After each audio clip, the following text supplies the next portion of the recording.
After I turn my mic on, maybe. Can I get roll call, please? Chairperson Kimbrough? Here. Vice Chair Bonkowski? Here. Member Alt? Member Bagwell? Here. Member Erb? Here. Member McQuarrie? Here. Member Stedfield? Here. Ex officio Member Rosenberg? Here. Great. Thank you. I don't think we're going to be moving anything on the agenda with one item, so we can move beyond sir. that. Okay. Are there any disclosures for this one item on the agenda? Seeing none. We're working too hard. There we go. This is a chance for the public to come up if there's any comments that they'd like to make to the CAMPO board. If it's on this agenda item, we'd prefer if you come up during the agenda item, but if not, you can come forward, sir.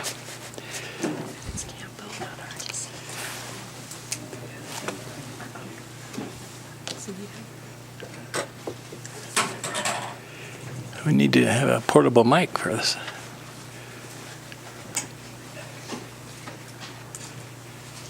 Sir, do you know you're speaking to CAMPO instead of RTC? I just want to be clear that... You're CAMPO? Yes, we're CAMPO. We're not ROTC. Have that paperwork, so this is the RTC. Yeah, so I thought maybe that might be true. You'd have something to say. So that's the next meeting that we're going to have right now? We have a different meeting. Well, good, thank you. All right, thank you. Sorry. That's all right. Good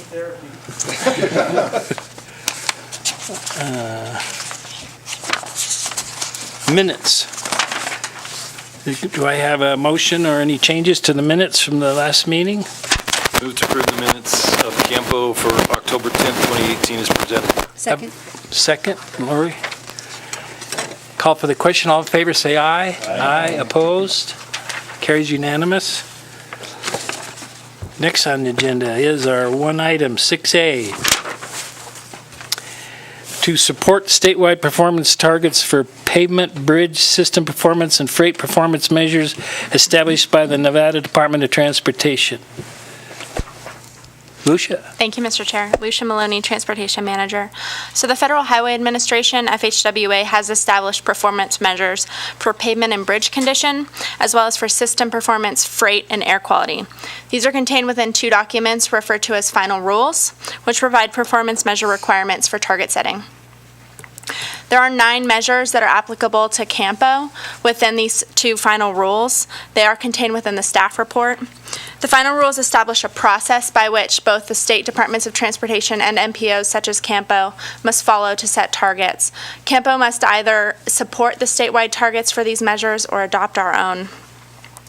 The statewide targets, as well as a map depicting the interstate and NHS facilities within the CAMPO planning area, are contained within the staff report.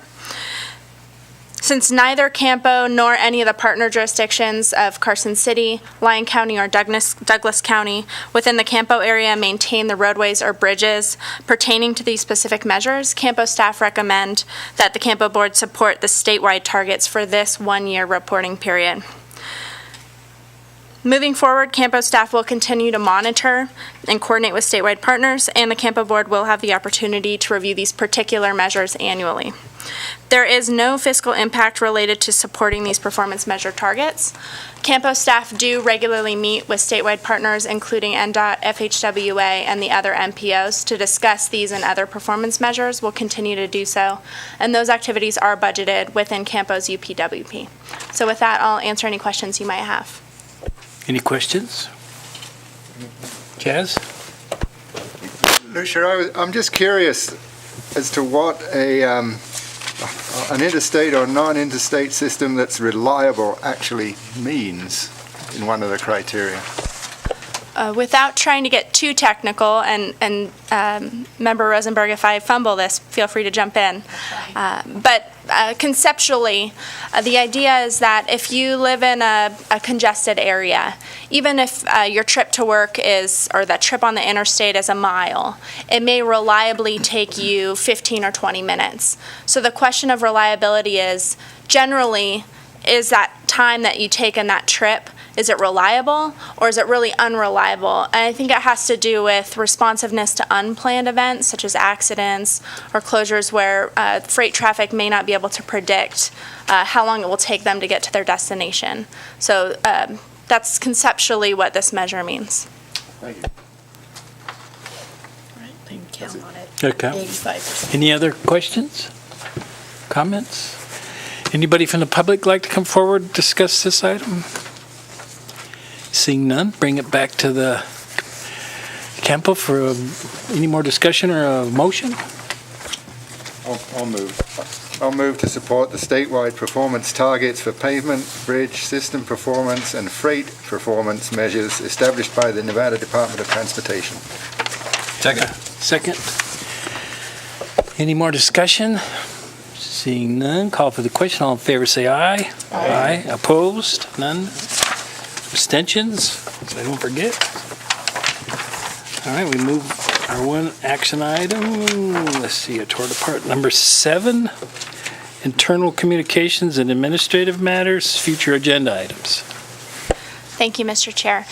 In light of the holidays and to kind of gather some of the bigger action items that we're working on, giving staff time to work on them over the holidays, I am proposing that we cancel the December meeting for CAMPO and re-adjourn after the new year, if that pleases the board.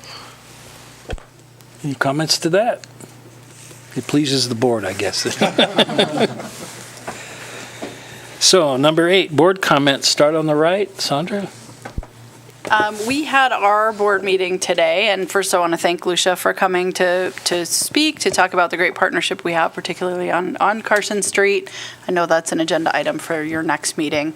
And then I'm very proud to say our One Nevada plan was not only approved, but we got a lot of kudos from our current board and questions about making sure that concept transfers to the next administration. So we got a lot of support for the transparency, the partnership, the collaboration. So I'm really proud of that effort. And I just wanted to make sure you all knew that.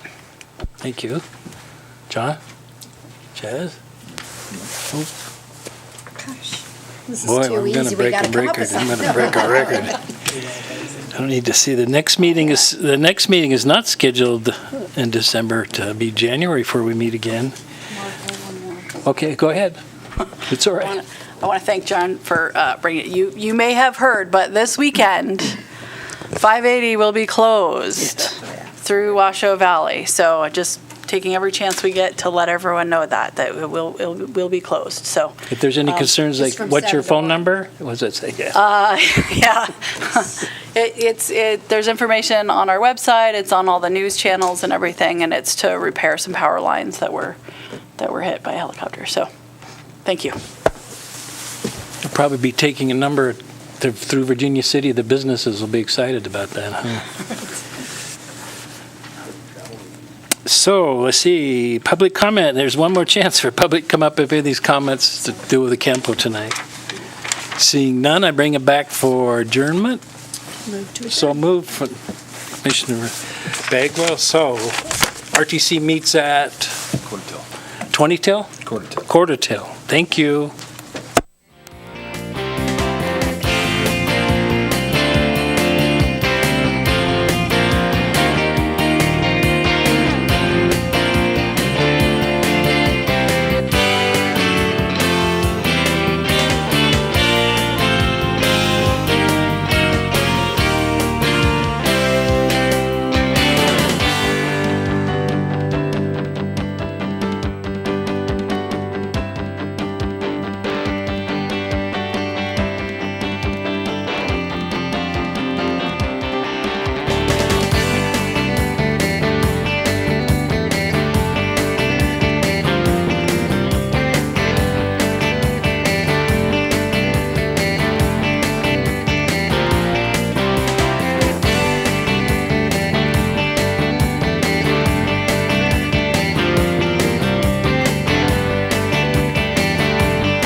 I'd like to call to order this meeting of the Carson City Regional Transportation Commission. Today is Wednesday, November 14th, 2018.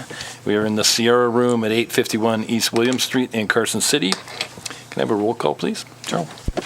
Chairperson Bonkowski. Here. Vice Chair Bagwell. Here. Commissioner Kimbrough. Here. Commissioner McQuarrie. Here. Commissioner Stedfield. Quorum is present. Thank you. Agenda management notice. The chair may take items on the agenda out of order, combine two or more agenda items for consideration, and/or remove an item from the agenda or delay discussion relating to an item on the agenda at any time. And at this time, we are going to modify the agenda slightly. We are going to hear item 6B before 6A. So we'll have that item up first. Are there any other proposed changes to the agenda? No changes. All right, so we will accept the agenda as modified. Moving on to item 3, disclosures. Are there any members of the RTC board that have any disclosures to make tonight? I see none, so we will move on to item 4, public comment. Any member of the public that wants to approach for public comment can come up at this time. Or Jerry, if you want to wait till the first item that we're going to hear, the action item, that's the one that you're here for, 6B. Well, I'm here to talk about you, but I'll wait for your direction. How's that? 6B is the one, yeah, if you can wait until that item comes up. Any other public comment? Seeing none, we will move on to item 5, approval of the minutes for possible action. The minutes of October 10th, 2018. Has everybody had a chance to read them? I would entertain a motion. I move to approve the minutes of October 10th, 2018 as submitted. Second? We have a motion and a second. Any discussion? Seeing none, all in favor say aye. Aye. Any opposed say nay. Passes I'm abstaining. 1 abstention, so we have 4 yeses, 1 abstention. We are now on item 6, public meeting items. Item 6B for information only, information on the status of right-of-way relinquishments and land transfers between Carson City and Nevada Department of Transportation for portions of South Carson Street, the frontage roads, Snyder Avenue, and related surplus properties along the IR 580 corridor. All right, you're up. Good evening. Thank you. Stephanie Hicks, Real Property Manager. We're pleased to be here this evening to talk to you about the progress of the relinquishment of South Carson Street, the frontage street properties, and also Snyder Avenue. As you're aware, back in '97, the initial agreements between Carson City and NDOT were entered into to facilitate the construction of the freeway. Since that time, there have been several changes and amendments through that process. The most recent being in 2016, when Carson City agreed to take ownership of the right-of-way for South Carson Street, the frontage roads, and Snyder Avenue. Staff has been working since April of this year with NDOT on those documents to be provided for the relinquishment of the right-of-way. And in October, on the 18th, we presented to the Board of Supervisors 4 resolutions for receipt of that relinquishment. Since that time, NDOT has continued to work with us and provide us additional documentation in regards to the leases and the right-of-way maps, other permits for those different relinquishments. And today, the NDOT Transportation Board heard that item. So I will let Lucia fill you in on that meeting. Thank you, Stephanie. So NDOT Board did meet and hear this item for the consents to relinquish of the right-of-way portions. There are a few surplus parcels. If you remember, from our Board of Supervisors took action on 4 documents. 3 were heard today at NDOT. The 4th one, which is a section of surplus parcels, will be heard early December, the December meeting at NDOT. In any case, I wanted to report that there was some public comment at the board meeting this morning. After deliberation, the NDOT board did vote unanimously to give the right-of-way to Carson City. Member Savage on their board did thank Carson City for, quote, seeing the bigger picture. They noted that it was a partnership and they appreciated our collaboration on this project. And the governor also noted that it is a really great project, which couldn't go forward without this important step. So kudos to the Board of Supervisors for their efforts in this, and staff for continuing to work with Carson City staff on this effort. So happy to answer any questions you might have on that. Any questions from the commissioners? All right, then we'll open up public comment. Jerry?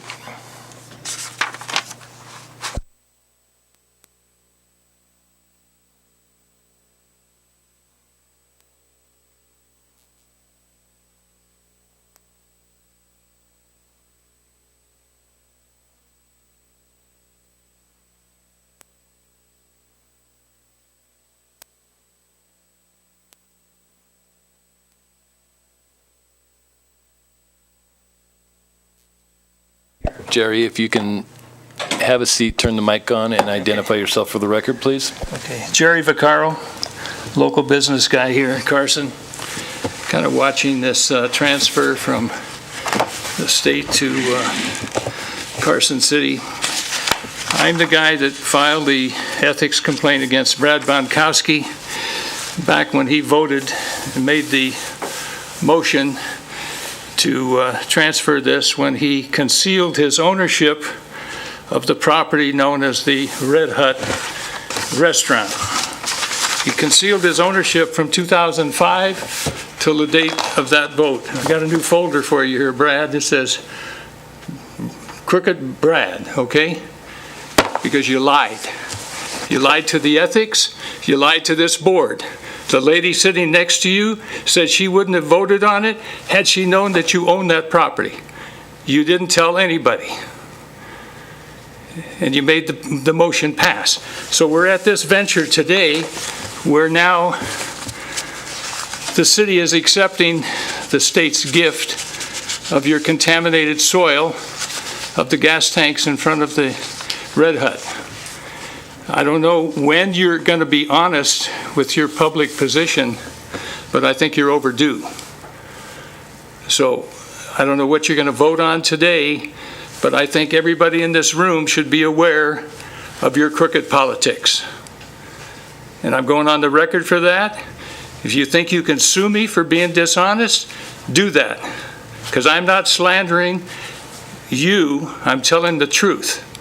You have not been honest with your constituents or the citizens of Carson City since you purchased that property knowing that that had leaky gas tanks.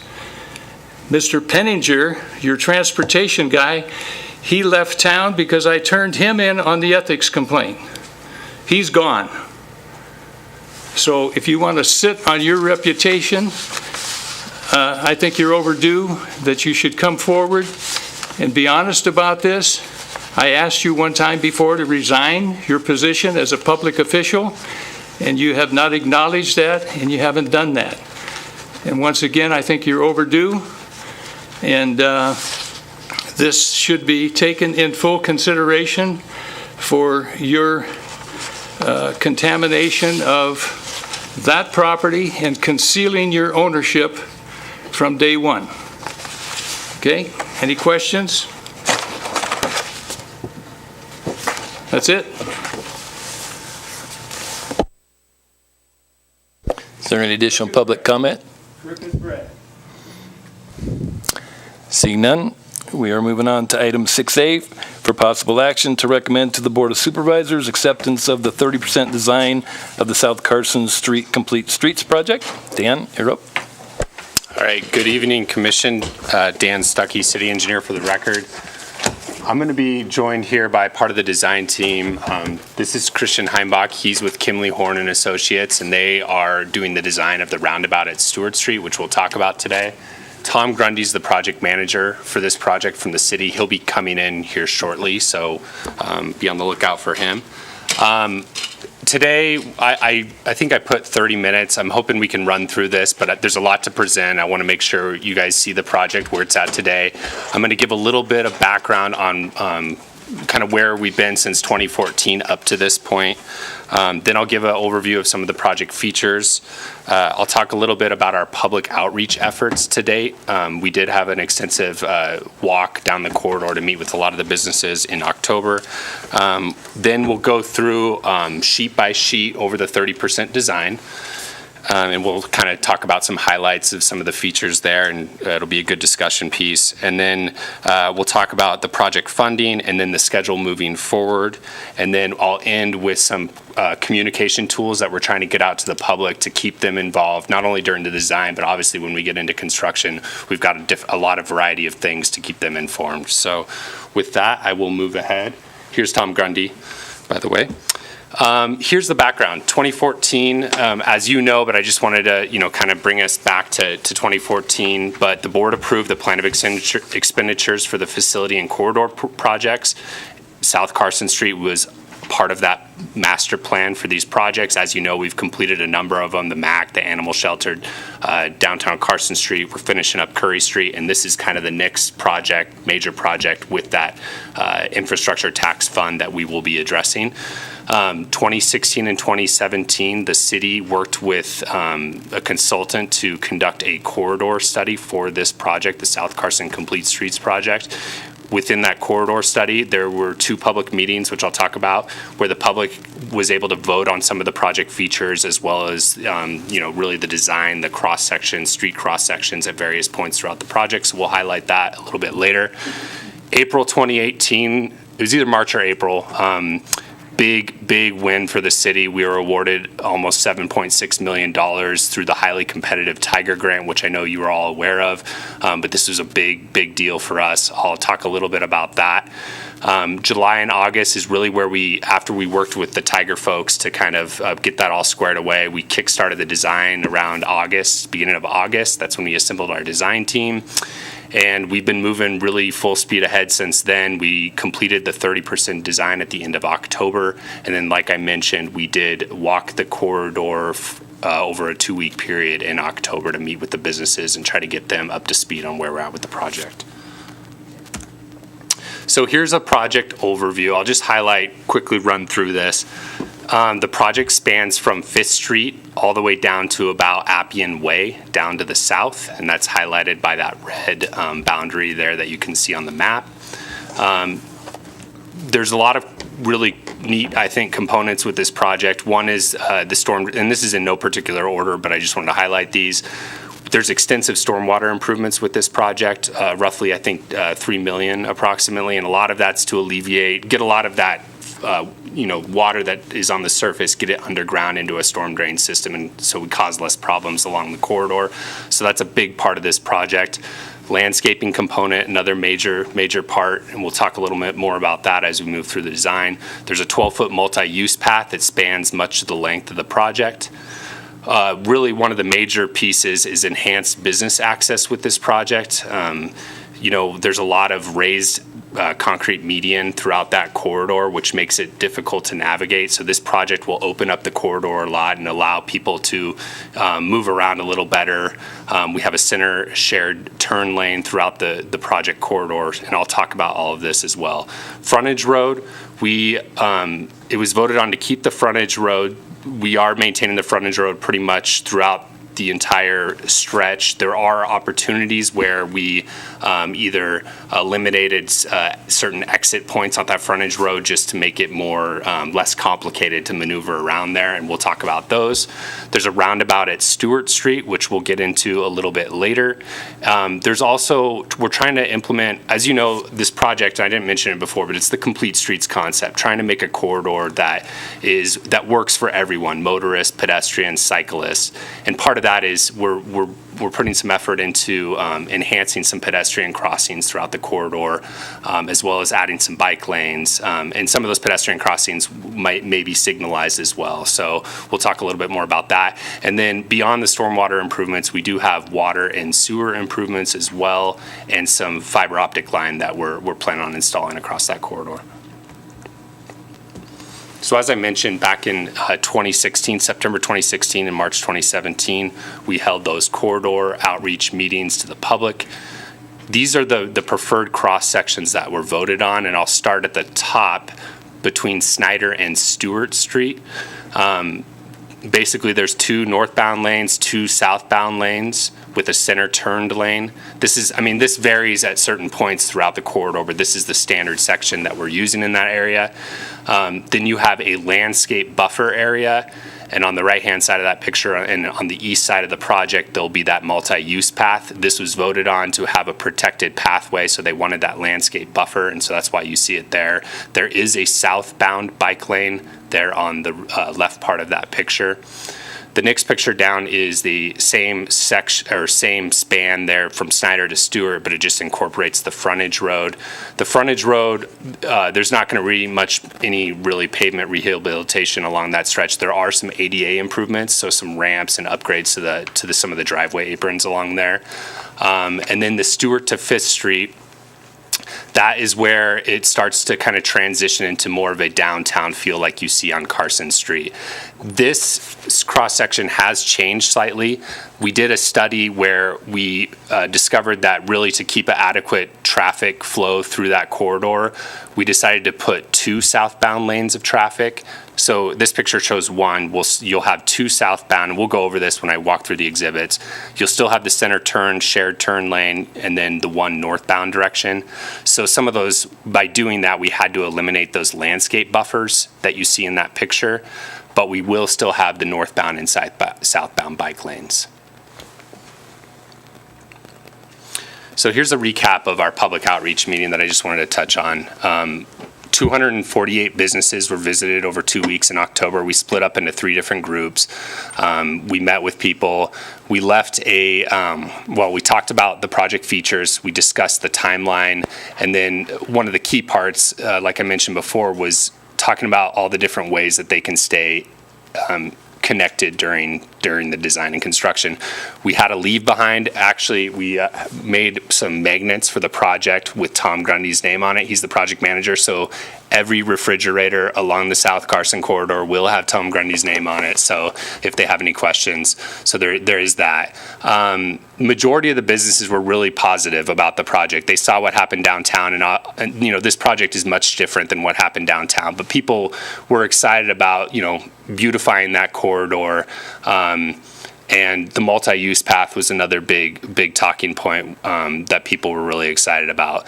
I did list some comments that we received during, and I just wanted to discuss those. As you can imagine, people wanted to know more about construction. We're still about a year out, which I'll talk about the schedule as we advance in these slides. But they wanted to know how it's going to impact their businesses. One of the things with this project, we are working with, it's a CMAR process, so we have a contractor on board right now, which I think is a really big advantage as far as communicating those construction impacts before we're actually in construction with those businesses. So as we advance in the design, we'll have more public meetings where we'll be able to kind of refine those construction details and give them a little more information about how it's going to impact their businesses. This is a large corridor, so I know some of the challenges with Curry Street, because it was so narrow, and Carson Street too, we're going to have a lot more space to move traffic around with this. So I'm hoping we can really minimize the impacts as best we can as we work through the design for construction. There was comments about landscaping obstructing business signage. This was something that was pointed out during the corridor study. We were already preparing for this. We're working with our landscape architect to strategically place. We're not going to have a ton of trees. It's going to be mostly low-lying shrubs, but where we do have trees in those landscaping areas, we're going to make sure that they're not blocking signage. So we're going to work through that. And we actually just walked the corridor a couple days ago with the landscape architect and talked those specifics. So they're in the process of designing that. There was talk about, they were excited about the increase for pedestrian crossing areas. So that's something we're implementing with the project. There was multiple people that raised they were wanted to make sure that we were still planning on that center turn lane because of those concrete raised medians that are so prevalent during that corridor. I actually looked at it the other day. There's roughly 4,000 linear feet of raised median between Kuntz and Colorado along the corridor. Pretty much all of that is going out with this project. So that was a really big selling point, I know, for the businesses, and they were excited about that. one thing, when you get towards the south and you have a lot more of those car dealerships, multiple people pointed out that they were actually really happy that, I know we were considering some roundabout locations within that part of the corridor, and they were happy that we moved it further north just because they get a lot of those truck deliveries, and they were concerned about how those trucks were going to maneuver that roundabout. Now, I do want to say when the roundabout to the north will be designed to accommodate, fire trucks and big trucks, so that shouldn't be a limitation, but I think they thought that was a more appropriate area for the use of the roundabout. And then, there was some concern, it was kind of split. Some people said, there's been a huge reduction in traffic. You can see it all day long. And then there was a couple people that, wanted to make sure, well, what are you how many lanes are you narrowing it to? Is this going to cause a bottleneck? So the next slide, I want to talk a little bit about that. And I know this has been presented to RTC probably a couple months ago, but I want to make sure we have been, getting counts on that corridor. This project was all planned on, the opening of the freeway, that last leg of the freeway. As you can see in that top figure there, since the freeway opened in 2017, so that's phase 2B of I-580, there's been a more than 40% reduction since the opening. And really, when this project was planned, all the modeling that we used was based off that 40% reduction. So we've actually exceeded that a little more. It's about 40 to 45% is what we've seen. So it's right on line with what we were anticipating with the opening of that freeway. The other thing I wanted to point out is within the 5th to Stewart sections, where we are transitioning into more of that downtown feel, I just wanted to point out with the two different phases of freeway opening, there was a 33% reduction, and this is off traffic counter around 8th Street, so between 5th and Stewart. There was a 33% reduction in traffic volume with the opening of Phase 2A in 2009, and then there's been an additional 30% reduction with the opening of Phase 2B in 2017. So the point is this is no longer a state highway. These roadways are not being utilized like they once were. So we take it very serious on our end to make sure that we model this correctly, and we're doing traffic counts and we're continually evaluating. But everything that we've seen so far, and I do want to point out, we have done this modeling where we've done these lane reductions in the model. We've modeled it in today's scenario, but also in the 2040 build-out scenario, and all show the results as being an acceptable level of service throughout the corridor. The one thing I did want to point out is there was, down at the very south end of the project, so we're talking south of Snyder, there is some queuing that happens during the peak. This project, really the lane reductions happen north of Snyder, so we're really not touching anything south of that area as far as full lane reductions. But we're also working with UNR right now to optimize the signal timing, not only I guess just north of the 580 interchange, but also south, and looking at that whole corridor, because we really want to optimize the signal timing to be able to move traffic through as efficiently as possible. So that is happening as well right now. So now I'm going to start walking through the 30% design exhibit. I've got a couple notes that I'm just going to walk through on each seat. If you guys want to discuss anything, we can definitely stop and do that. I'm just going to talk about some high-level things that I thought you might be interested or the public might be interested in, but feel free to interject. So here, this sheet is the start. You can see that's Appian Way. So that's really when we start doing some of those project improvements there. There is the multi-use path has not started at this point on the east side, but we're extending NDOT's multi-use path on the west side of the street there. So you can see at the top of the exhibit. We will be doing that. We also are setting up the project. There are talks of a potential installation of a traffic signal system at Appian. We're looking through that right now, but one thing we are doing with this project is setting it up so it's future compatible with the traffic signal if that were ever to happen. So that's laying conduit and setting it up so we don't have to get back into the roadway and tear it all up if that were to happen. So I did want to talk about it, and we will talk about some other future compatibility type features that we implemented with this project as we move forward. Yeah. I know that I've read in the paper that there's some discussion about property down there, commercial development. So will the developer have to put the light in, or does the city gonna have to put the light in if it comes to that point? Because that's not really a great place to be pulling across traffic if it does get busy down there. Yeah, so that's where the discussion's happening, is trying to pool together the developer and some of the other businesses in that area and have those discussions right now. So it looks like it's something that has a pretty high probability of happening, I would guess. So I guess it's glad that you put it in the plan to deal with that in the future, because it may become not part of the future, part of the plan. Yeah, exactly, and that's a good point. If it does speed up like that, we will have to accommodate the design. I did want to point out the city is the lead designer on this project, which is, I mean, no offense to the consultant side, but it is nice to be able to, because we can adjust scope a little bit more flexible on the city end and implement some of these features. So yeah, exactly. Depending on when that happens, we could incorporate in the design now or make it future compatible. So this is the stretch basically north of Snyder, between Snyder and Clearview. This is where you can see on the yellow part there on the east side, that's where that multi-use path is. So essentially we'll extend the NDOT path on the west side, and then they'll cross Clearview, and then that's where this project's multi-use path will start heading north. And I talked about, you can see the landscaping areas. I did want to point out, they are green in this exhibit. We were going to have the landscape architect, because we didn't want people to think we're going to put a bunch of grass in there, because we're definitely not doing that. I want to make sure that's clear.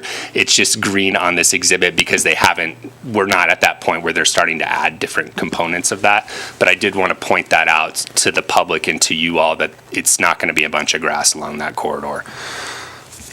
It's actually going to be a lot of low maintenance type, desert native type landscaping features. This is the next part from Clearview Drive to Casino Fandango.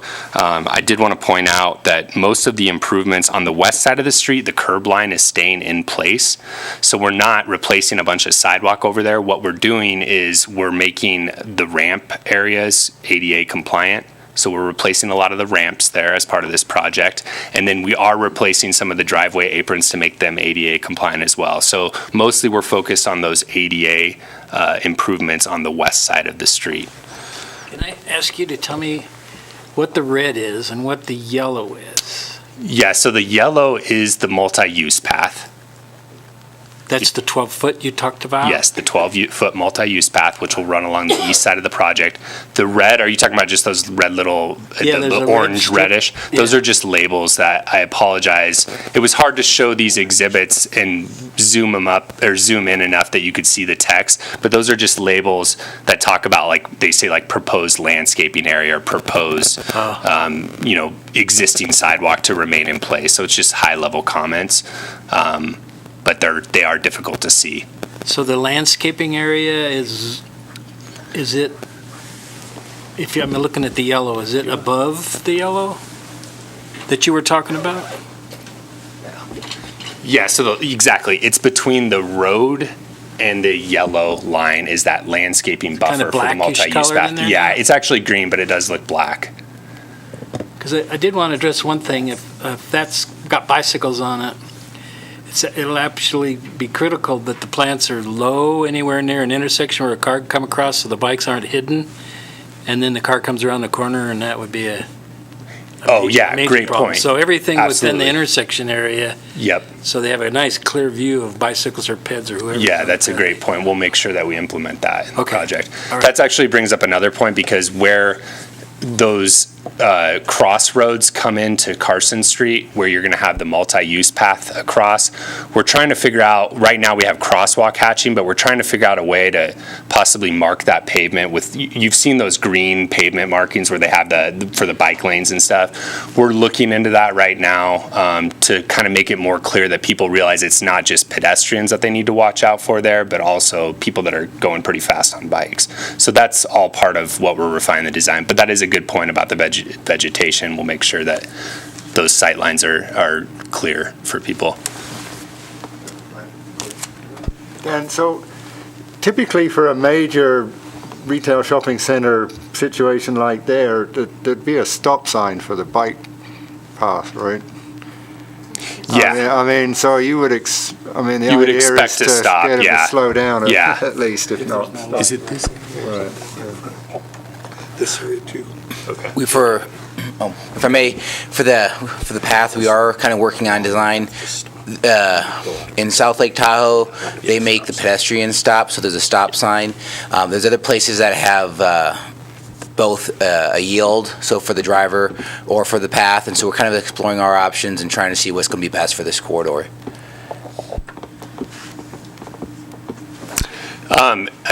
Sorry. No, I wasn't sure if you were moving on from this slide. What's the design speed?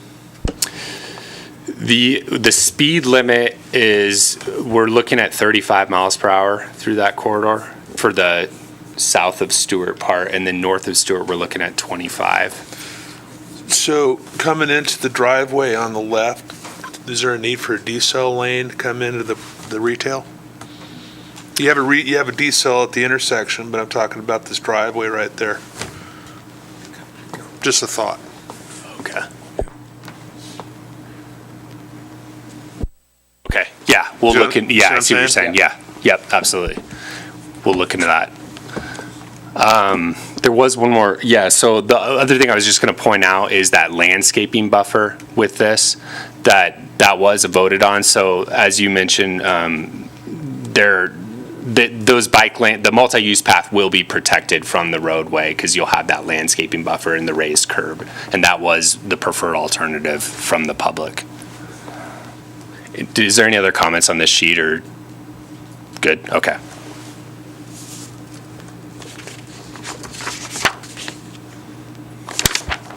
So this is between, let's see here, north of Casino Fandango and really the start of the frontage road there.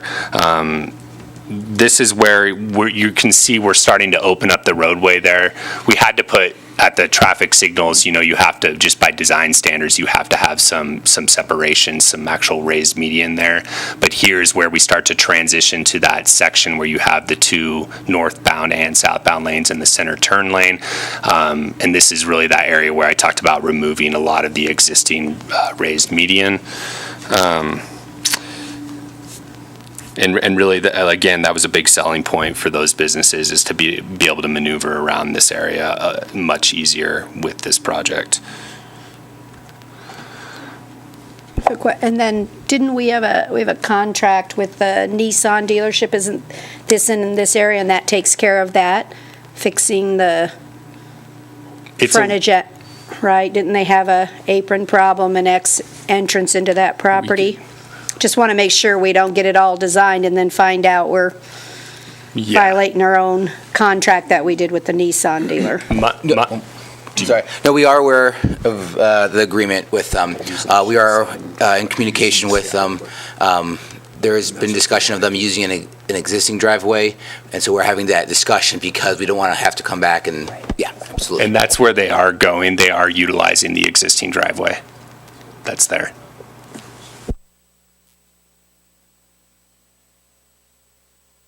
So this is just continuing down that frontage road here. There was some comments about, having the multi-use path and having that meandering sidewalk through that frontage road area. And so we're looking at, we're not sure exactly how we're gonna do that. We may just take that sidewalk out, or we may leave it in. We're not sure. We're evaluating that in the design. This shows it as being removed, but we're looking at that right now between 30 and 60% design. So just wanted to point that out. This is another area where we're looking at low impact development. So this is a pretty big, you guys have driven out there. This is a pretty big area of landscaping. We're looking at possibly doing some depression areas where we can promote infiltration for the stormwater as some project features. And it's a long stretch of this. So we're working with the landscape architect on that, and then obviously our chief stormwater engineer is looking into possible places where it would make sense to have those types of features. Dan, are you talking about infiltration of just like rainwater, or also stormwater from farther north and south? Because that area doesn't get a lot of accumulation that I've seen. Yeah, so I just don't want to see us build a bunch of infiltration basins that don't do anything. 'cause there's no Exactly. water. And that's where we looked at it. We're looking at that right now because we don't want to do that either. But I think it's a lot of like localized roadway drainage. I mean, it's not collecting a bunch of stuff, but if we could have like maybe some, if it makes sense in areas where we are collecting enough that we can effectively infiltrate it and it makes sense, we're going to try to implement it as we can. But again, that's really what we're going to be doing between 30 and 60 is really evaluating those areas. But we'll make sure that that's a good point, is we don't want a bunch of stuff that's not receiving anything. So we'll look into that. So just in general also, is there anything in this design that will encroach upon any of the prior action that we took with the right-of-way relinquishments? I know that some of the business properties are using sections of that. Does this design require us to not allow them to use some of those right-of-ways, or all of those will be fine? We don't have to worry about hurrying up and redoing leases and Yeah, so Stephanie probably left. I mean, I know with the we're going to look at the surplus right away after the project. That's the plan, because we want to make sure that we keep all the right of way that we might need during construction. Just, you know how construction is. Sometimes you go out of what your initial construction limits are. So after that's done, then we're going to look at how some of those areas that encroach, if we can work out a lease agreement or whatever with the adjacent property owner. That's my understanding of how that's all happening, but Stephanie's really the one, the expert on kind of that plan moving forward. I guess I was looking, though, not for the surplus ones that are not currently being leased. I'm talking the opposite. You have a car dealer that has leased property all the way to his sign. I mean, right? Yeah. So he's way into the, are we going to need any of that property? Or are we No. fortunate enough not to Yes. have to disturb any of the current business leases? Exactly, sorry. Yeah, so none of, especially on the west side, we're really just staying on that curb line. So we're not going back into those properties to do any improvements. Sorry, I misunderstood your question. That easier. Yeah. And then I did want to point out on the frontage road, I talked about we're not doing any pavement treatment there, but it's the same thing that we're doing on the west side, is we're looking at the ADA improvements along that stretch. Some of that sidewalk is really out of compliance, so we're trying to bring that up and improve that as we're going through the corridor. So that's really the focus of the frontage road improvements.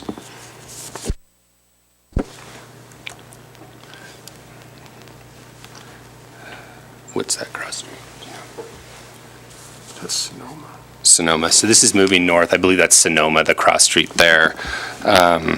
This is, you can see the crosswalks there, the mid-block crossings. That was something, and these are not set in stone, putting them here. Actually, one thing we'd like to do is reach out and see where people along the corridor would like to see crosswalks. So that might be part of our public outreach moving forward, is getting some feedback there. But like I said, there was, I guess people were very interested on improving pedestrian crossings along the corridor. And so these are some locations where we think it might make sense, but they could shift as we move forward with design. So would those be, That's the West Schwab driveway. Okay. Dan, would those be flashing yellow beacons then? Yeah, exactly. We're looking at, are all of them going to be? Yeah, the plan is for rectangular rapid flashing beacons. So how does that impact signal timing on the corridor?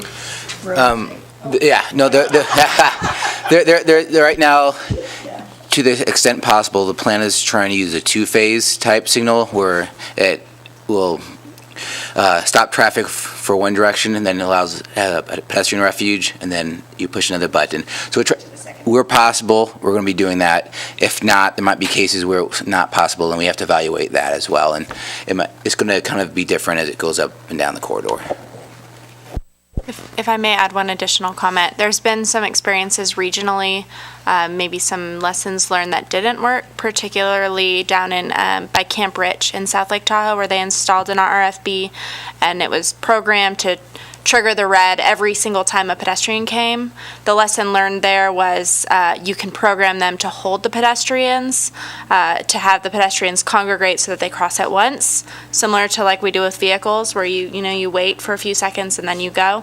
So that's something we can look at too, to iteratively maybe adjust and implement, hopefully to coincide with some of the signal concerns and just make sure it works for all modes.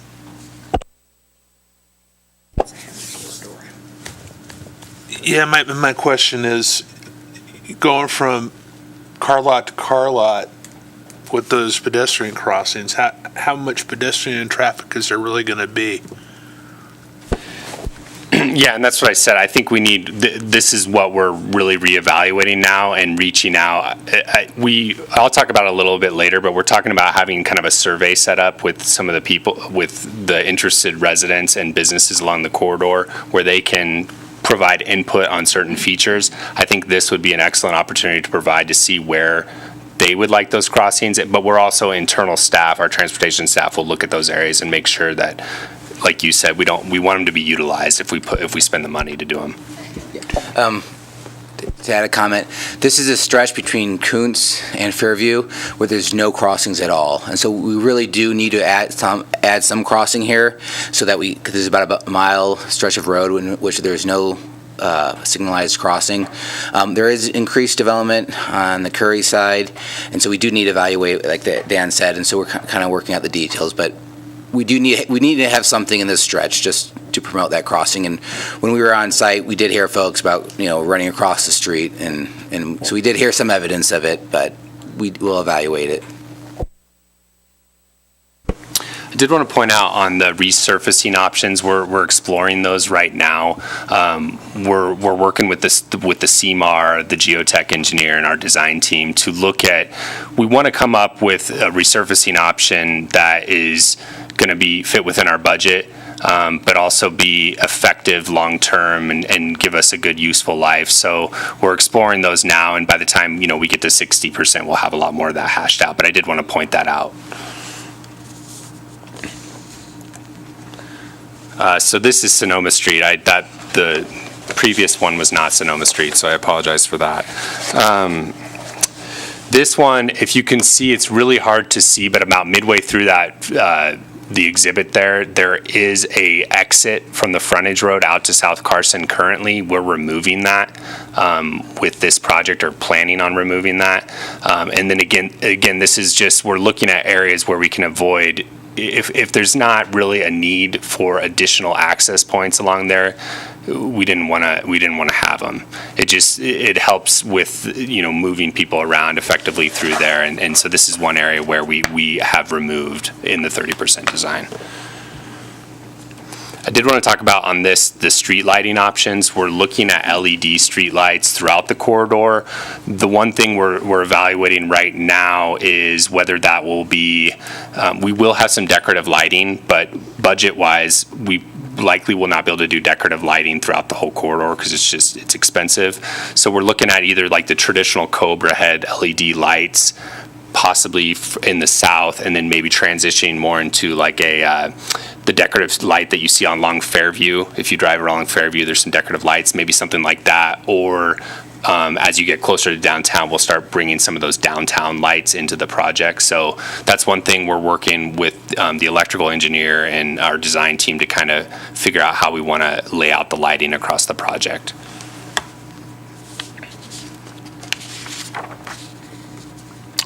So this is the frontage road to Colorado Street. I did want to point out, this is comes down on the west side there. There's a lot of storm water that comes down along that road, as you all know. As part of this project, we will be upsizing the storm drain and then installing a large diameter storm drain that will run on the west side of the roadway, and that'll move the project or the stormwater north to a discharge point around Stewart Street. But again, this is all part of getting more of that stormwater off the roadway and into a subsurface system. So that is, and this is a project that I know we've wanted to do for a long time, so we will be doing that with this project. I did want to point out on where that frontage road comes out, that's being slightly realigned to match where roads comes in. So we're realigning it to make it across, and that's just smart planning for future and making it easier to use. So just wanted to point that out. I think that's it with that. This is where's this? Oh, yeah, sorry. This is the railroad, wait, where? There I am, sorry. Okay, this is the Railroad Museum. Again, so those stormwater improvements there. I did want to point out, there's not a lot that I was going to talk about on the sheet, but I did want to talk about, again, those other improvements. We are doing some water and sewer upgrades. And then as part of this project, and this was a big part of the Tiger Grant, is we are doing some fiber optic installations as well that'll help, the city's network and communications. So that was a big part of it as well.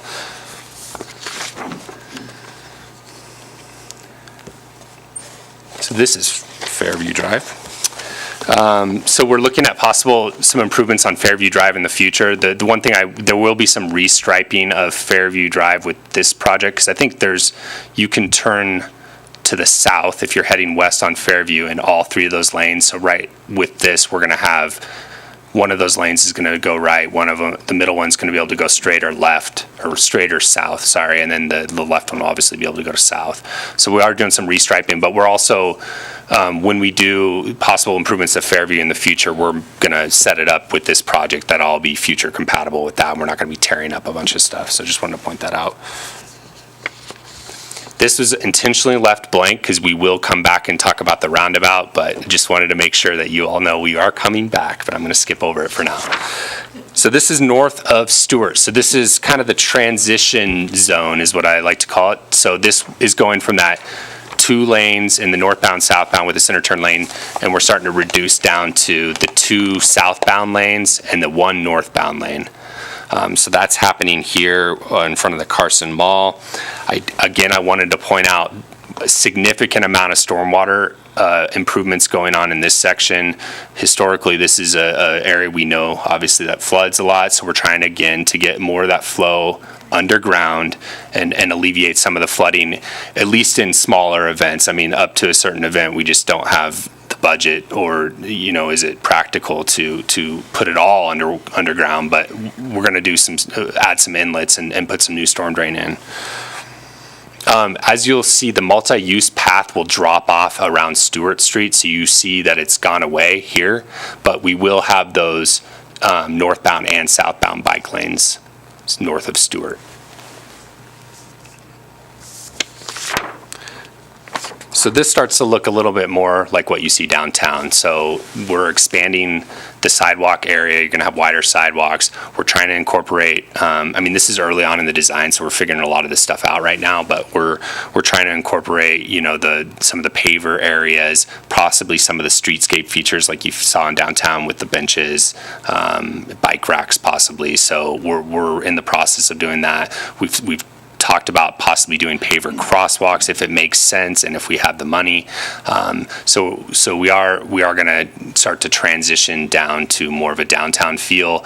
Those little pull-out areas, if you can see on the east side of the street, those are parking pull-outs, what we have proposed now, just to add a little more on-street, well, there is no on-street parking, but add some on-street parking to this design. So that's what you see there. I think that's pretty much it with that. This is the last stretch of the project, and I just wanted to highlight that we did add a right turn lane there heading northbound onto 5th Street. And this was a decision we made just with Lampa getting built out over there. We anticipate there's going to be demand to go right there in the near future.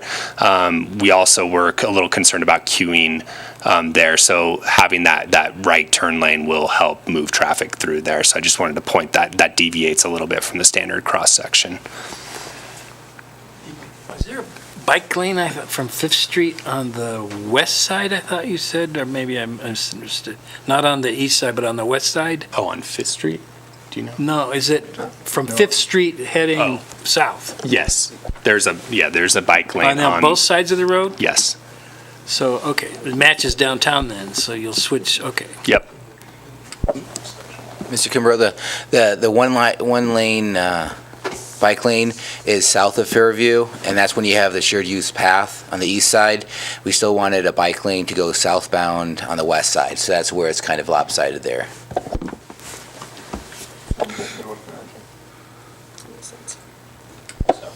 There's a,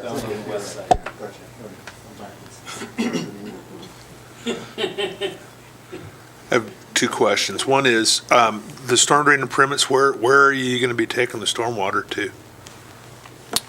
It ends up going to the linear ditch is what they call it, so it runs along. What street is that? It runs along behind the DMV. The linear ditch runs behind the DMV and then behind the school there and just kind of runs out through the fields. Okay. It's the street, the east-west. Is it a street? Never mind. It's in between Right Way and Fairview Drive. So the linear ditch has the capacity to take all the additional? Yeah, so we're storm trying to match that. That's one of the tricky modeling things that we're working on, is kind of finding that balance. We don't want to send too much there, but we want to maximize what's there. I mean, the flow is always eventually getting to the same spot that it's going now, but it's speed, you know how it works. You put it in timing, yeah. So we're looking on that and the timing of all that, and yeah, we're modeling that and looking at all those. So it's being reviewed. Okay. And then my other question is, for your enhanced crosswalks in this area? Yeah. Have you looked at other things like Bowmanite or stamp color concrete, or, you know, because I've just seen pavers in a high traffic area don't seem to last very long before they get displaced and start doing weird things. So yeah, it's funny that you mentioned that, because Tom and I were just talking about some of these products, like you mentioned, that we want to investigate. We were actually talking about it more for the bike markings on the pavement, but also on the crosswalk, because they can do some pretty cool textured things there that have some good longevity. So yes, we are looking at that. All right, so roundabout. Stewart Street roundabout. So like I said, I have Christian from Kimley Horn up here. I'm going to go over some of the high level stuff. We can dig deeper if you want. You know, this is, again, I think you guys know that Kimley Horn came on a little bit later than the rest of the design team, so I appreciate their efforts really even getting to this point. We I don't know, they probably kicked off design like 2 weeks ago, and we said, well, can you look at this? We want this exhibit to show at RTC, and they've met everything that we've asked them to do, so I really appreciate their efforts. This is preliminary, so I want to put it out here. On the right-hand side, the figure that you see, I'll go over that. The preferred option that we're looking at as of now, this is a single lane roundabout. So you can see once you enter the roundabout, there's only one lane that goes in there. And I'll talk a little bit about why we think that's a good decision. But there is a a southbound bypass lane, which you can see on the very west side of that roundabout.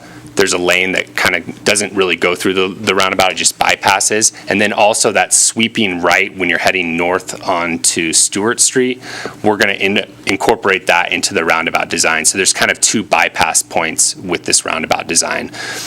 Kimley Horn has modeled it not only in today's condition, but also the 24 build-out scenario.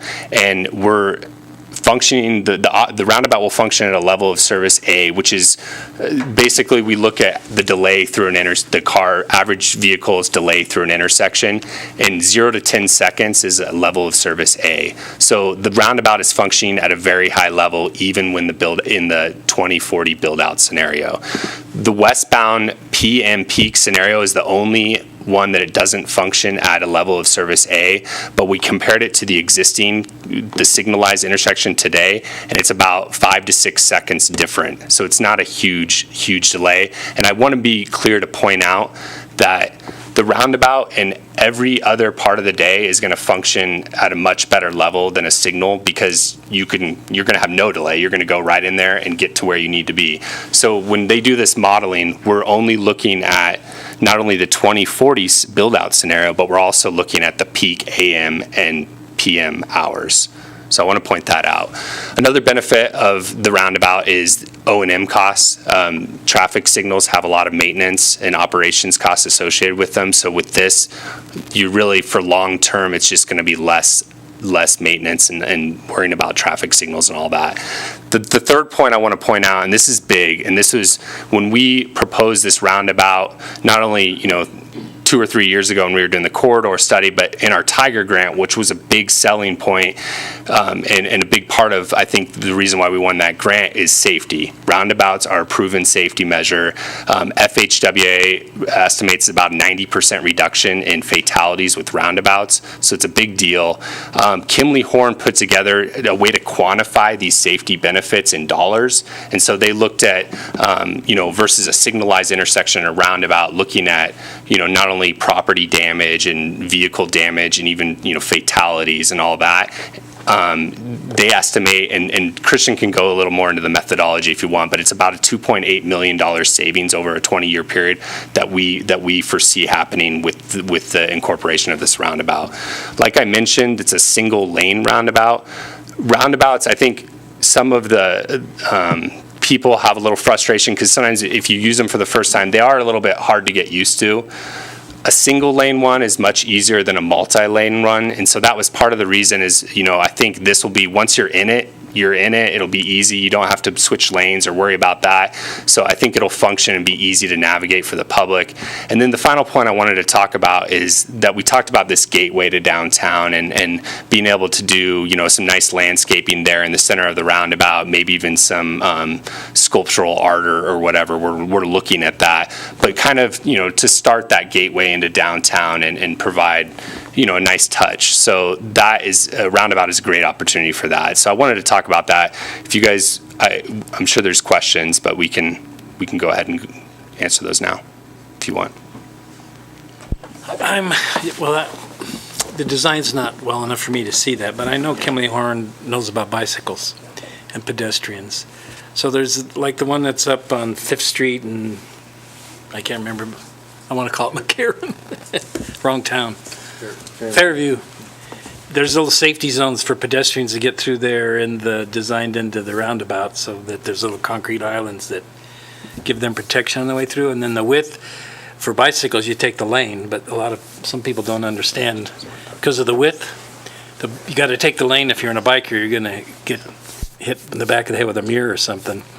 So I assume that when you get final design, all that will come into place so that all those elements are protecting the pedestrians and the bicyclists, especially when you have a free right on the Stewart. Yeah. They'll be flying through there.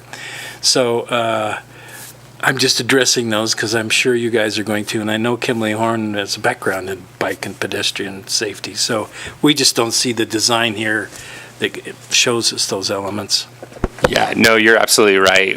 That will be worked out as they progress the design, and we would be happy to talk about that in more specifics when we come back for the 60% review. If I could just follow up on that, it's going to be particularly tricky here because you're dropping the multi-use path, right, and transitioning to bike lanes, and so with that sweeping right, you really got to look at that because I'm not sure you want it too sweeping. Yeah, and so we might look at transitioning. We're talking about that, actually we talked about today is where that transition point would happen. And so, yeah, we may want to do it a little further south, not right at the sweep, is kind of as far as from a safety standpoint. I'm sure you're going to figure all this out, but you got to have a way for people to get across the street. If you can't drop it mid-block, you got to have it at a controlled point somehow, but you guys know that, so I won't. Among other things that we're looking at, there is 2 rectangular rapid flashing beacons that are going up just a little bit north of Stewart Street. We don't know if it's too far away, but it's just north of Right Way, and then there's one by Little Lane. So we don't know if we can use that as a controlled crossing just to make it safer. But we're evaluating that right now, and with among other things. And then I thought I heard you say something earlier about how truck traffic, there'd be sufficient room, but I have to tell you, I'm definitely in the 5th and Fairview roundabout, I don't know how many times a day. The trucks go straight through. They run up over the curb, and there is insufficient radius to take a trailer through them. So is that going to handle, you think that's actually going to handle it? Because I watch it all day, every day, and you just better be prepared when it's a truck driver, because he's coming straight through. During our kickoff meeting, we met with the city and talked about anticipated vehicles. We're designing this to accommodate a WB 67, which is a truck and trailer, longer trailer. And then other stuff can drive over that curb. So we have a flat area that allows for that scenario, but preferably we design everything to go within the main lane itself. So then all of your landscaping or artwork or anything that you're doing, you'll contain to be able to not get hit every time the person goes straight through. I watch so it the all day white long. solid circle that you see there, that will be free of landscaping, and correct me if I'm wrong, Christian, but that's hopefully people don't do that, but we're realistic and we know that happens, and so it'll be a rolled curb, and then there'll be, I don't know, what is that, like 10 feet or so that we're. I believe it is a 10-foot offset. This is very 10%, 15% preliminary, but it's about a 10-foot offset of kind of a buffer zone that can be used, but is not meant to be used for that. My turn. So I have a little bit of a concern of, first of all, people don't drive these very well to begin with. We're just not used to them as a society over here. Secondly, I mean, I'm not against the roundabout. It makes good sense here. My concern is taking 2 lanes of traffic and necking it down to 1 to get through that traffic circle. I'm not saying that a 2-lane is the right way to, I don't know. It just seems a little odd to me. Yeah, and I hear what you're saying, and that's Kimley Horn. That's the next step, is working out those details and figuring out those transitions and making sure it's going to work and be safe. So, like Christian said, they're playing catch up. This is about 15% level right now, but I hear what you're saying, and we'll definitely look into where those transition points have to happen.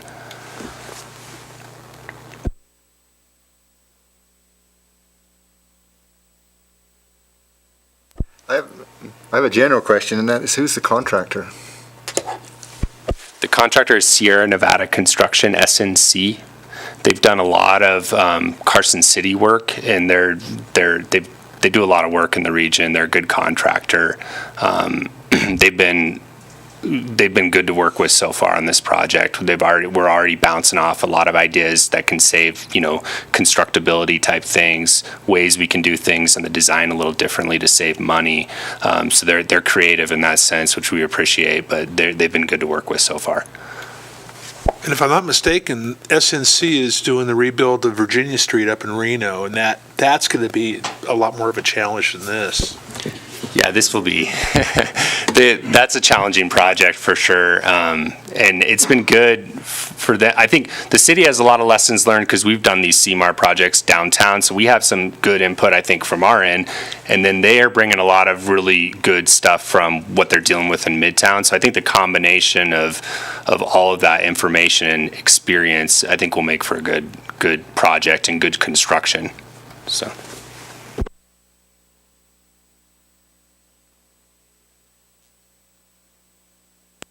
Moving on. Project funding. So I just wanted to recap where we're at with the funding. About $18.7 million is what we've identified. It's a big project. About 2.5 miles of length. And you can see coming from about, 7 different sources. The Tiger grant is a big one, $7.57 million. And then the state, with that agreement, we're getting all said and done, it's going to be about $6.25 million. So those are really the big ones. And then, like I said, the stormwater, that's from that stormwater bond money there. So that's a big part of it. And then some water and sewer as well. And then, of course, the infrastructure.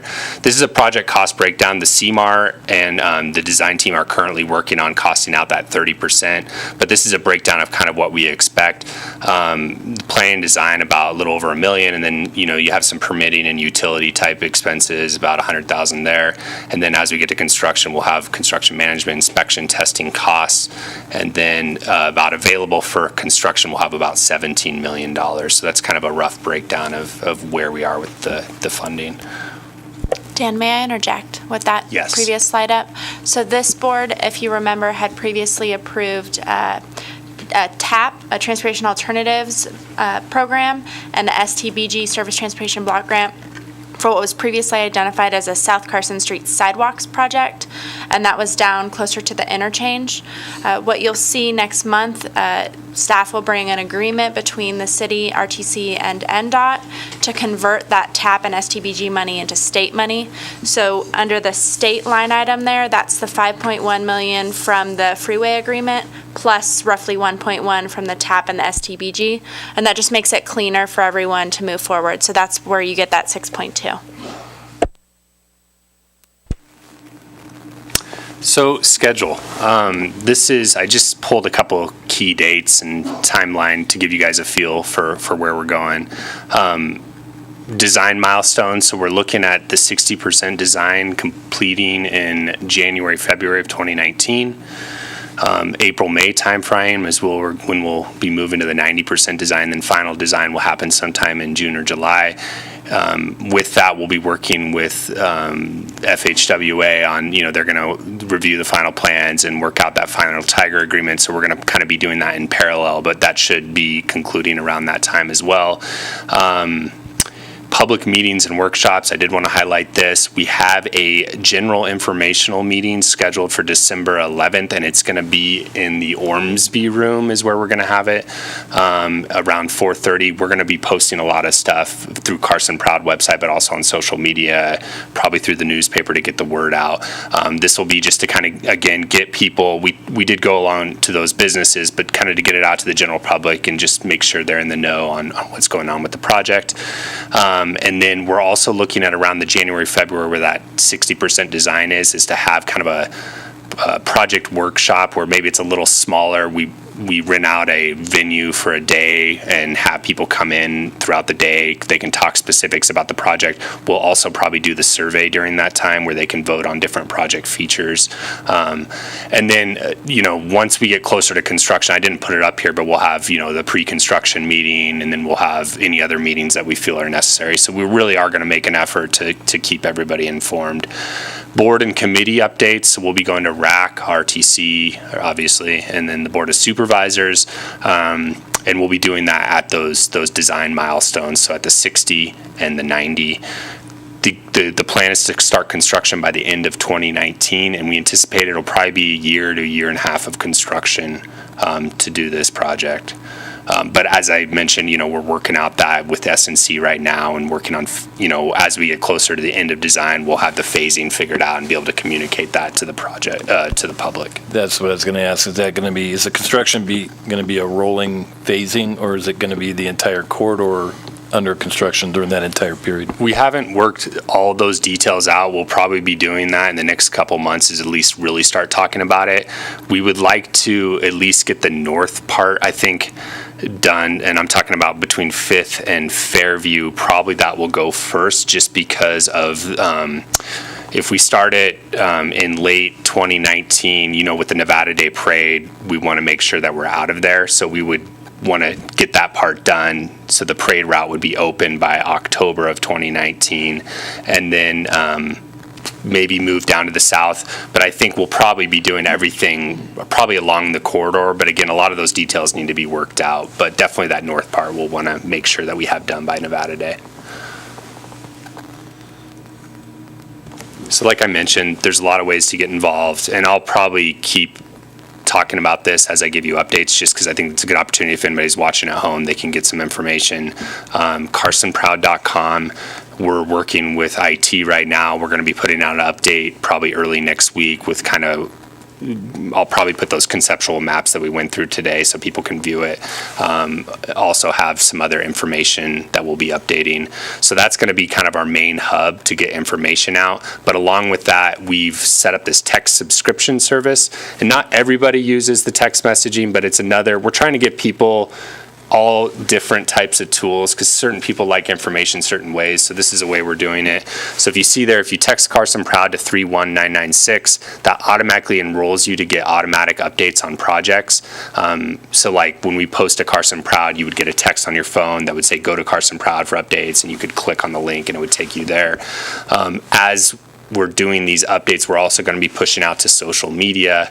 And then the last two items there are more construction. I mean, we're a ways away, obviously, from construction, but I did want to talk about it. We're going to have the construction map similar to what we did in downtown. I think we're going to try to do some enhancements to that. And then we will set up a construction hotline number as well, although everybody has Tom's magnet on their fridge along the corridor, so they can reach out to him as well. But there'll be a lot of ways to keep in touch, so I just wanted to point that out. You sure that they won't call Tom for refrigerator repair? Yeah, exactly. That's a good point. Yeah. Jack of all trades. I have one last question. So in our packet, we had a graphic of a roundabout at Sonoma. It's out? Yeah, so we did, with that packet, there should be another memo that evaluated Sonoma in a lot more detail, as well as many other roundabout locations, and the preferred option there was the Stewart. But Sonoma, there just wasn't the cost, there wasn't enough demand coming out that would use the left turns coming out of Sonoma. It just didn't make sense there. And also there was, with the frontage road being there and the right-of-way, to make that all work, it was just going to be kind of funky. So there was a lot there, but that memo should be with your packet as well. Yeah. Consistent with other common practice, so we will email out this electronic version to you all tomorrow morning, and we'll also email it to our packet distribution list and put it on the website for the public.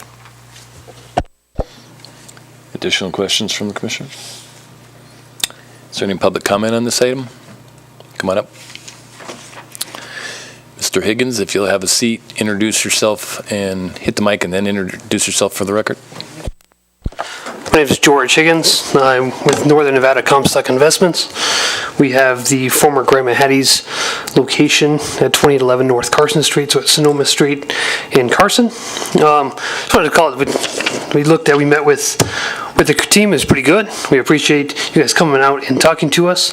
I also reviewed the survey from Traffic Works in regards to the Sonoma Street intersection, and just kind of concerned on looking at the report. There was a lot of traffic count information.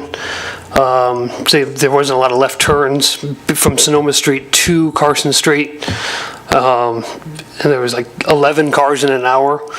And I'd like to just point out that that neighborhood to the east is very established. It's been there for 20, 30, 40 years. And people who live there know that you don't make a left turn there because it's dangerous. There's six lanes of traffic right there. In the PM peak, there was 1,200 something cars going southbound, 800 going northbound. That's a car every 3 seconds. There's so many cars there, you don't make that left turn. So to use that data as a left turn on that intersection seems to me that we're missing the point. And I personally, we would like something at Sonoma Street, but more importantly for the city, something on that corridor between Kuntz and Fairview. There is no traffic control. Like there's no light. There's no doesn't slow it down. That's the longest section on Carson Street without a light. Right now it's 1.12 according to Google Maps. It might not be accurate. And the next is Hot Springs to College, which I also wouldn't want to make a left turn off that section of street. So at some point, I believe there should be something to stop that traffic. It's a really fast road. Car traffic's moving 45, 50 miles an hour. Well, the speed limit's 45. People are going 55 on that now. And it's very likely that traffic will continue at that speed. That's a thoroughfare. That section of road is a thoroughfare.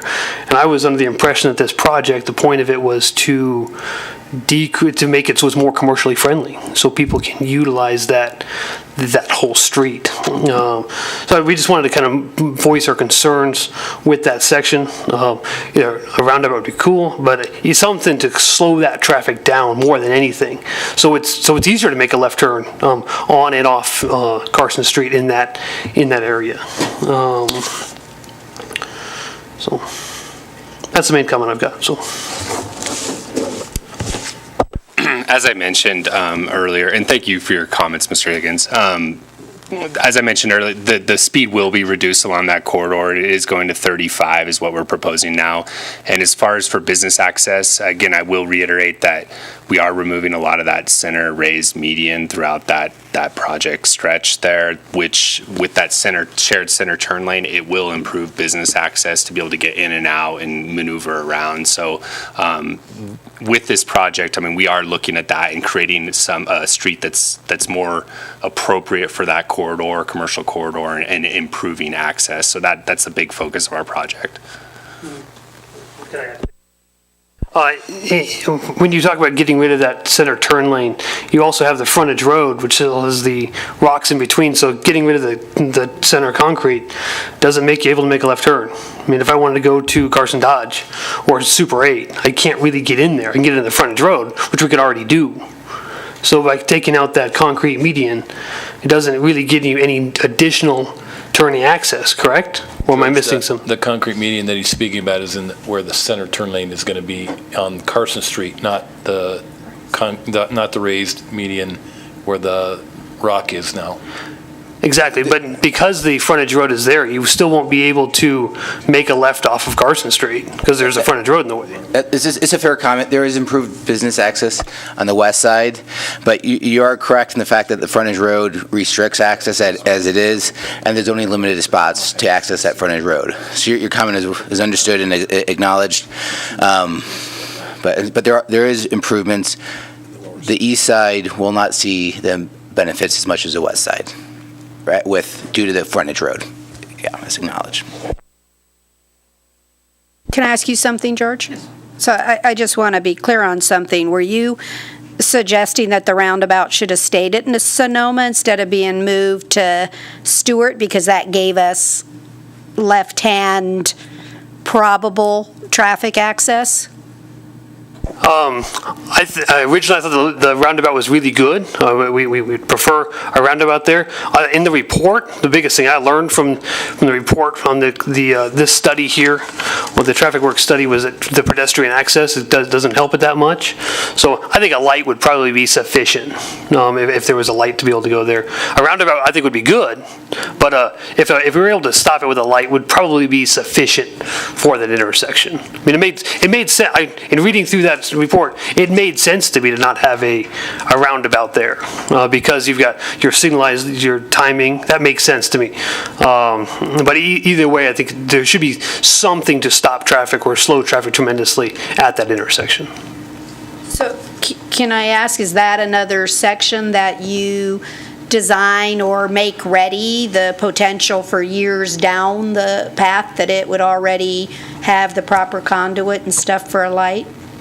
You know, not that we're putting one in now or anything like that, but is that also a possibility that we don't structure this to have to rip anything up if we get the idea 10 years from now or 5 years from now that we really do need some type of traffic control there? I think, and this is in the report as well, the big thing with that is that in that study, they did look at build out along there. Because if it was something where there was potential in the future that there's going to be a lot more demand at Sonoma where it would trigger a light, that would be one thing. But the report, I mean, there's essentially, it's not going to look much different as far as traffic volumes on Sonoma between now and between 2040, and that showed in the report. So as far as looking at like a long-term signal there, it's not really on our radar. I mean, speak to it, Dirk. And we did evaluate the counts after the highway to see if there's any change. If we thought, hey, there's a reduction in traffic on South Carson, maybe more folks are using Sonoma.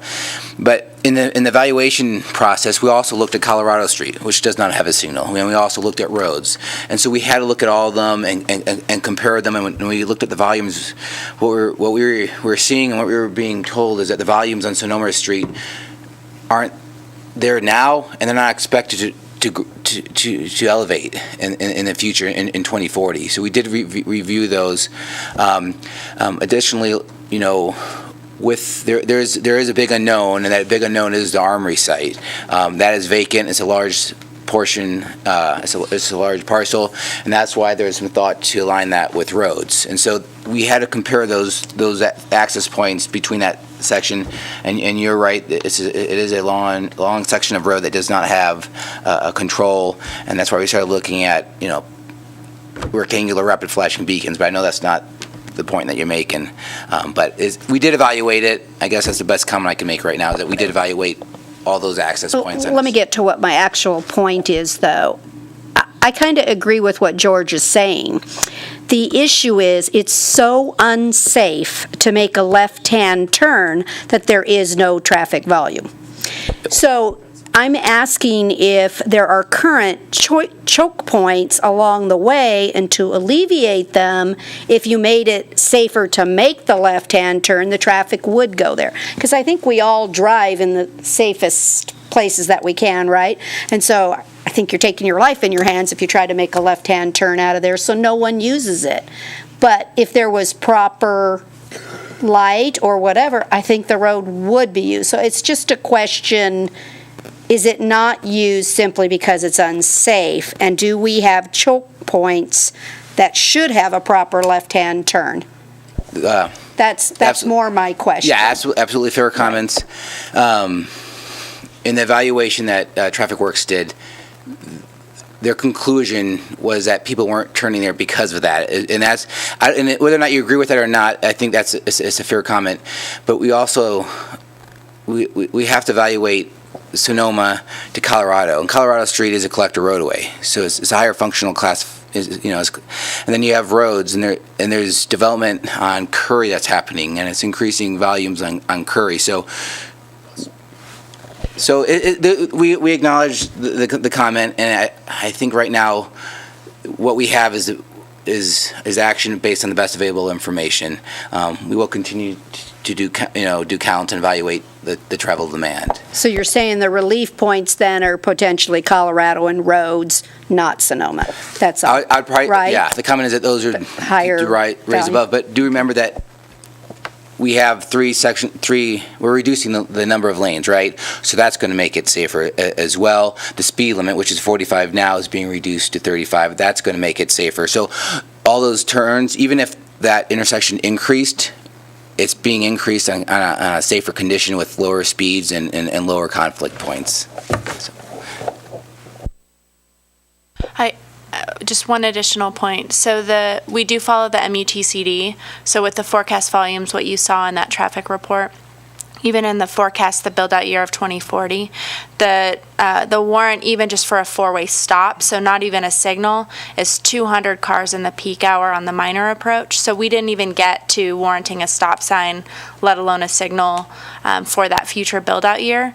I do think, that left-hand, the center turn lane, will serve as a refuge, if you will, for folks coming out of Sonoma. So you only have to go halfway and then wait for a clearing before merging into the southbound. So I think that will be something that we'll need to monitor. And if we do find that it's safer and thus induces demand off of Sonoma, we can always look at it again in the future. So just if we don't make a decision now at Sonoma based on current data, it doesn't preclude anything in the future. Right, so the thing that we haven't talked about is traffic generated by business. So if we're contemplating a 24-hour casino gaming at that location, and then the Armory property were to be developed, then that could change traffic patterns, and then we would do a traffic study at that time and look at the warrants to see if it was sufficient to generate some sort of a traffic movement there. Correct. And just from a city perspective, when the development comes in and you have the traffic impact study, then there's a requirement from the developer side that they need to mitigate that increase in traffic versus putting it on the dime of the city. We did talk about conduit at all these intersections, and one thing that kind of came up is that coring is actually a better situation, and that conduit in the past hasn't been used because things are changing, but the coring is going to be a possibility, so that can be accommodated later. Coring or boring? Boring. Thank you. I thought that's what you meant.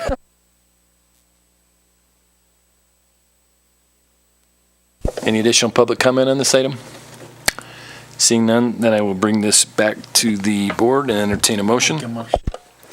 Move to recommend to the Board of Supervisors acceptance of the 30% design of the South Carson Complete Streets. Can you incorporate as per the discussion with any changes or comments for the discussion here today? Sure. Where was I at? Complete Streets projects, including the discussion points that were made from the commission tonight. Second. We have a motion and a second. Any further discussion? Seeing none, all in favor say aye. Aye. Any opposed say nay. Passes unanimously. We are now on agenda item 6C for possible action to authorize the transportation manager to execute an interlocal cooperative agreement with Tahoe Transportation District, Douglas County, and the Regional Transportation Commission of Washoe County to facilitate the provision of intercity bus service substantially in the form of the agreement presented to the RTC. I don't see Mr. Schultz. Graham. Yes, thank you, Mr. Chair. So the purpose of this agreement is to create a regional partnership in the provision of the Tahoe Transportation District's operation of transit service that serves the Carson Valley, Carson City, and the Lake Tahoe Basin, and making the connection between those areas. So the transportation manager was authorized to execute updates to the agreement at the July 11th, 2018 RTC meeting. However, the agreement was not executed in substantial form as presented to the RTC at that time due to the Tahoe Transportation District's desire to add the Regional Transportation Commission of Washoe County as a partner. So the version in the packet here shows the differences from the version presented at the July meeting. It shows basically the tracked changes. The highlight of this agreement is basically a formalization of a no additional fare policy between the partner transit systems. This means that a passenger transferring from one transit agency's bus to another will not have to pay an additional fare to board the second bus. So, in effect for Jack, there's no impact to RTC or Jack in the sense that Jack was already under this policy. They were already accepting transfers from the other transit systems with no additional fare required. And in addition, RTC will continue to be responsible for maintenance of bus stops and bus stop amenities used by TTD within Carson City. So with that, I'll take any questions. Iris, why was the dispute resolution paragraph removed from the contract?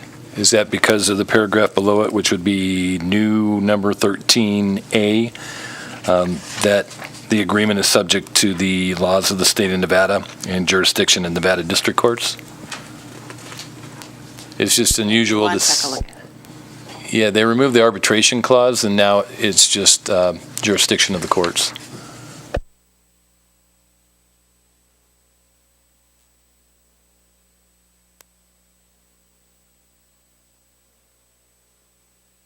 Meanwhile, are there questions from any of the other commissioners on this agreement? Just in general. Lori? So maybe while she's looking that up, just in general, I wanted to get, how long is this agreement for? So my question really goes into, what if we're overwhelmed with people getting in our buses and we need more service? So the way I'm reading it is Tahoe Douglas gives us a set amount of money to help so that the individuals don't pay fares, right? What if we're overwhelmed? I'm just looking for why do we want to do this in the first place? Sure. So walk me through it. The agreement was already in existence from the time that the service was established, and this was it was sort of just the accepted practice of what was happening. Jack never required additional fares for transfers from other systems, and this is it was already formalized for Jack. Tahoe was still requiring an additional fare, as was Washoe, and so this was basically a formalization of them acknowledging, we think it should be kind of a both ways thing for passengers. You know, it benefits the passengers to be able to transfer back and forth the same way. So in terms of Jack, if it did come to that point where we were getting too many of these transfers from them to where we were exceeding our capacity of our buses, or it was impacting, our revenue flows, we could definitely address that at a later time. This agreement can be updated at any time. There's no restriction on that. There's even a stipulation here that says while Tahoe is funding the service between Campo and Lake Tahoe, there's no restriction that says Douglas or Campo couldn't chip in, or the RTC couldn't chip in. So, it's just it makes life easier for the passengers. Right now, we don't see too many transfers from them, so it's not an issue at the moment. But again, if it does become an issue, we can definitely address that and amend the agreement appropriately. Because I'm just trying to get the flow to understand. So if I'm in Tahoe and I want to get to Reno, am I going to come to a transfer station in Carson City, get on one of our buses? Then you'll meet the Washoe County RTC somewhere? I mean, is there a hub that all these buses are I'm trying to understand, even for the public and for us, what the benefit of participation is. Is Carson City like the hub in the middle, so all the buses are coming to us and they can get on the right one and finish where they're going? That's sort of the idea that, okay. Carson City is kind of the midway point between all the systems, and so we do share a transfer station with the Tahoe buses and the Reno buses. So the Jack buses, they all meet up at this one area on Plaza Street between Robinson and Washington. So it is a transfer hub between all the systems.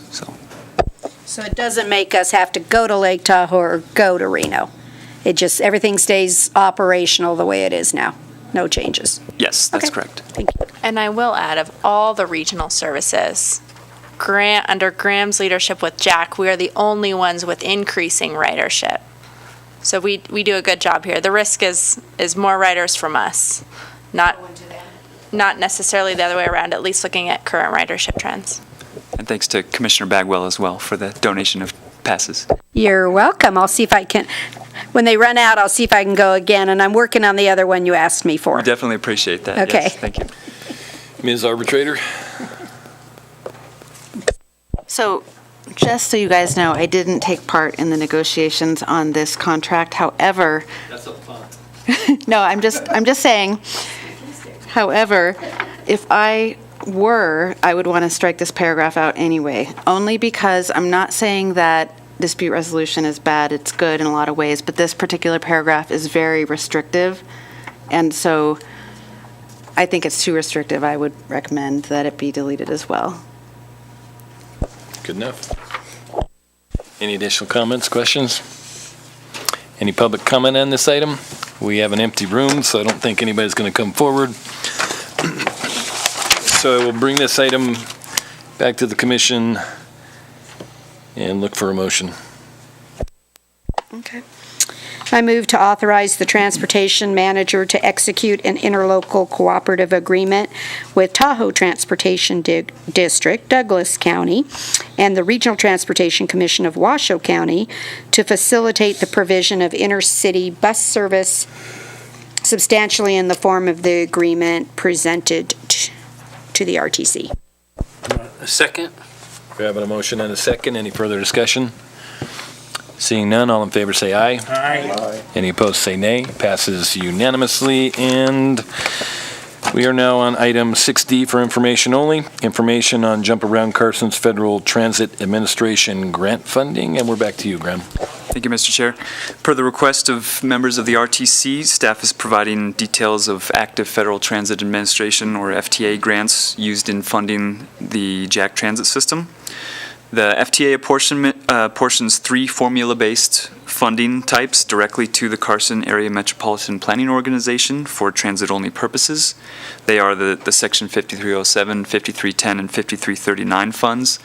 Depending on the fund type and the use associated with it, different match shares, local match shares are required. FTA grants must be allocated to specific activities or projects at the time that the grant application is submitted in the FTA's electronic grant award system.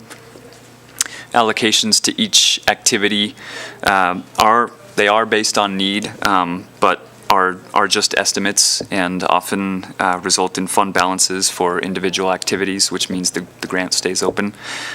So these funds do not expire. They can be reallocated to other activities through a grant amendment if needed. Currently, there are 7 active FTA grants used to fund the JAC operational and capital needs. The provided supporting documentation shows the breakdown of funds for each grant and each activity. So I'll just quickly go over each one. And if you have any specific questions along the way, feel free to jump in.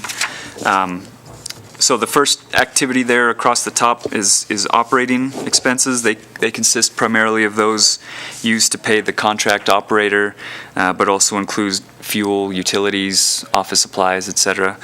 We're currently drawing from the federal fiscal year 2017 apportionment of 5307 funds, and we have the FFY 2018 apportionment already available when those run out. We're actually playing a bit of catch-up in terms of the requests for reimbursement on this fiscal year, so all of the FFY 2017 funds are already spoken for, and they'll be drawn down within the next couple weeks. So at that time, we'll move on to the FFY 2018 apportionment. So the preventive maintenance expenses consist of any costs associated with maintenance of the buses, whether it's in-house or using outside vendors. Again, we're drawing from the 2017 apportionment and have the 2018 apportionment available when those run out. The 2017 funds are expected to be used up sometime in early calendar year 2019, at which point, like I said, we'll move on to the 2018 apportionment.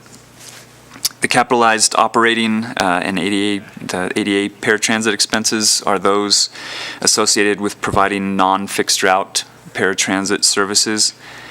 Through a special provision allowed by the FTA, up to 10% of each 5307 grant may be allocated for this purpose, which provides an 80-20 match as opposed to the normal 50-50 match for operating expenses associated with the contract operator for the paratransit side. Once again, we're currently drawing from the 2017 apportionment and have 2018 apportionment available. The 2017 funds will be drawn down completely with the next request, so at that time we'll move on to the 2018 apportionment. The capitalized operating for the transit service expenses are those associated with providing ADA compliant transit service, whether that be fixed route or paratransit. And this applies to 5310 grants only and provides an 80-20 match for operating expenses if the expenses are for the acquisition of transportation services under a contract. There are no 5310 funds currently available for expenditure. However, the funds recently approved by CAMPO are part of a grant application in progress right now in the FTA's electronic grant award system. Moving on to rolling stock, that's the term used by FTA to refer to buses and other transit vehicles. Currently, funding is available in the federal fiscal year 2017 5307 and 5339 apportionments, the 2018 5307 apportionment, and the 2017 5339B competitive grant, which was awarded back in April. There will also be funding available once the 2018 apportionment of 5339 grant funds has been processed. That's, again, the CAMPO approved award to the RTC recently for those funds. So there's over $1 million in FTA funds available for vehicles between the grants. And these are slated for purchase of 4 fixed route vehicles and 2 paratransit vehicles, which are in need of replacement either now or in the near future. Moving on to software, Jack does use software in his operations to assist with scheduling, dispatching, and vehicle location. This is necessary to maximize the efficiency of paratransit vehicles and in service and to provide real-time information to staff and passengers about vehicle location. Only the 2018 apportionment has funds allocated to this purpose as a capital item. However, ongoing operational software expenses are covered under the standard operations activity. The safety and security expenses are those allocated for the FTA's requirement that at least 1% of every 5307 grant be set aside to enhance safety and security in transit operations. So in past grants, these funds have been used to install solar lights at bus stops. The funds you see here in the attachment, they've actually been allocated for safety and security improvements to the Jack relocation. So that's when we moved the administrative facility and the bus yard over to the old animal shelter. We made some improvements there that qualify for this type of funding. Most of these funds have already been spent, and they're still pending drawdown from the FTA. But most of those funds will be gone here shortly. Bus stop amenities are expenses associated with improving bus stops with shelter, seating, other amenities. Most of these funds will go towards the purchase of the shelters that are receiving the Rotary Club donation that was recently approved. Facility relocation expenses are those associated with the relocation of the Jack administrative facility and bus yard. And again, while most of these expenses for this project have already been incurred, requests for reimbursement are still being put together. So a lot of those funds will be gone here shortly as well. And then I'll also note that the two grants at the bottom that are noted as grant number not yet assigned, those are the funds that were recently awarded by CAMPO to the RTC that are currently in the FTA's electronic award system. They're just pending. They haven't been assigned a grant number yet. So, and then finally, I'll note that while we do have a grant all the way back to the federal fiscal year 2014 apportionment, the 3 oldest grants that we have right now will be gone. They'll be fully expended within the coming weeks. So we'll be on to our 2017 apportionment, which is the one that's most active right now. But again, a lot of those funds are being used up right now as well. So that one will be fully expended soon as well. So we are spending the old money. Again, those funds don't expire, but the FTA does like to see progress being made, which we are doing. I'll also note that we do, every year we do have a surplus of FTA funds. We have more than what can be leveraged by the available local funds. So if we were to acquire more local match funds, some potential things that could be on the radar for improvements to the Jack transit system are, things we mentioned like the extension to Topsy Lane.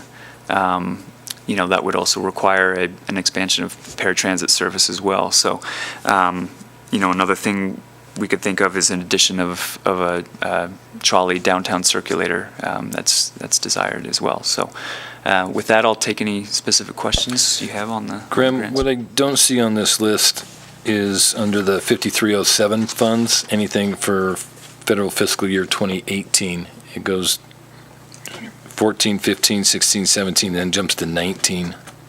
Is that just a typo? Yes, I'm sorry. That is a typo. Yeah. Okay. Thank you. Any other questions from commissioners? So, yes, Go ahead. sorry. So I guess in general, so when I look at facility relocation and see that there was 239,000, and those were under grant allocations, do you then, that money would free up and roll into some of the other areas in the future?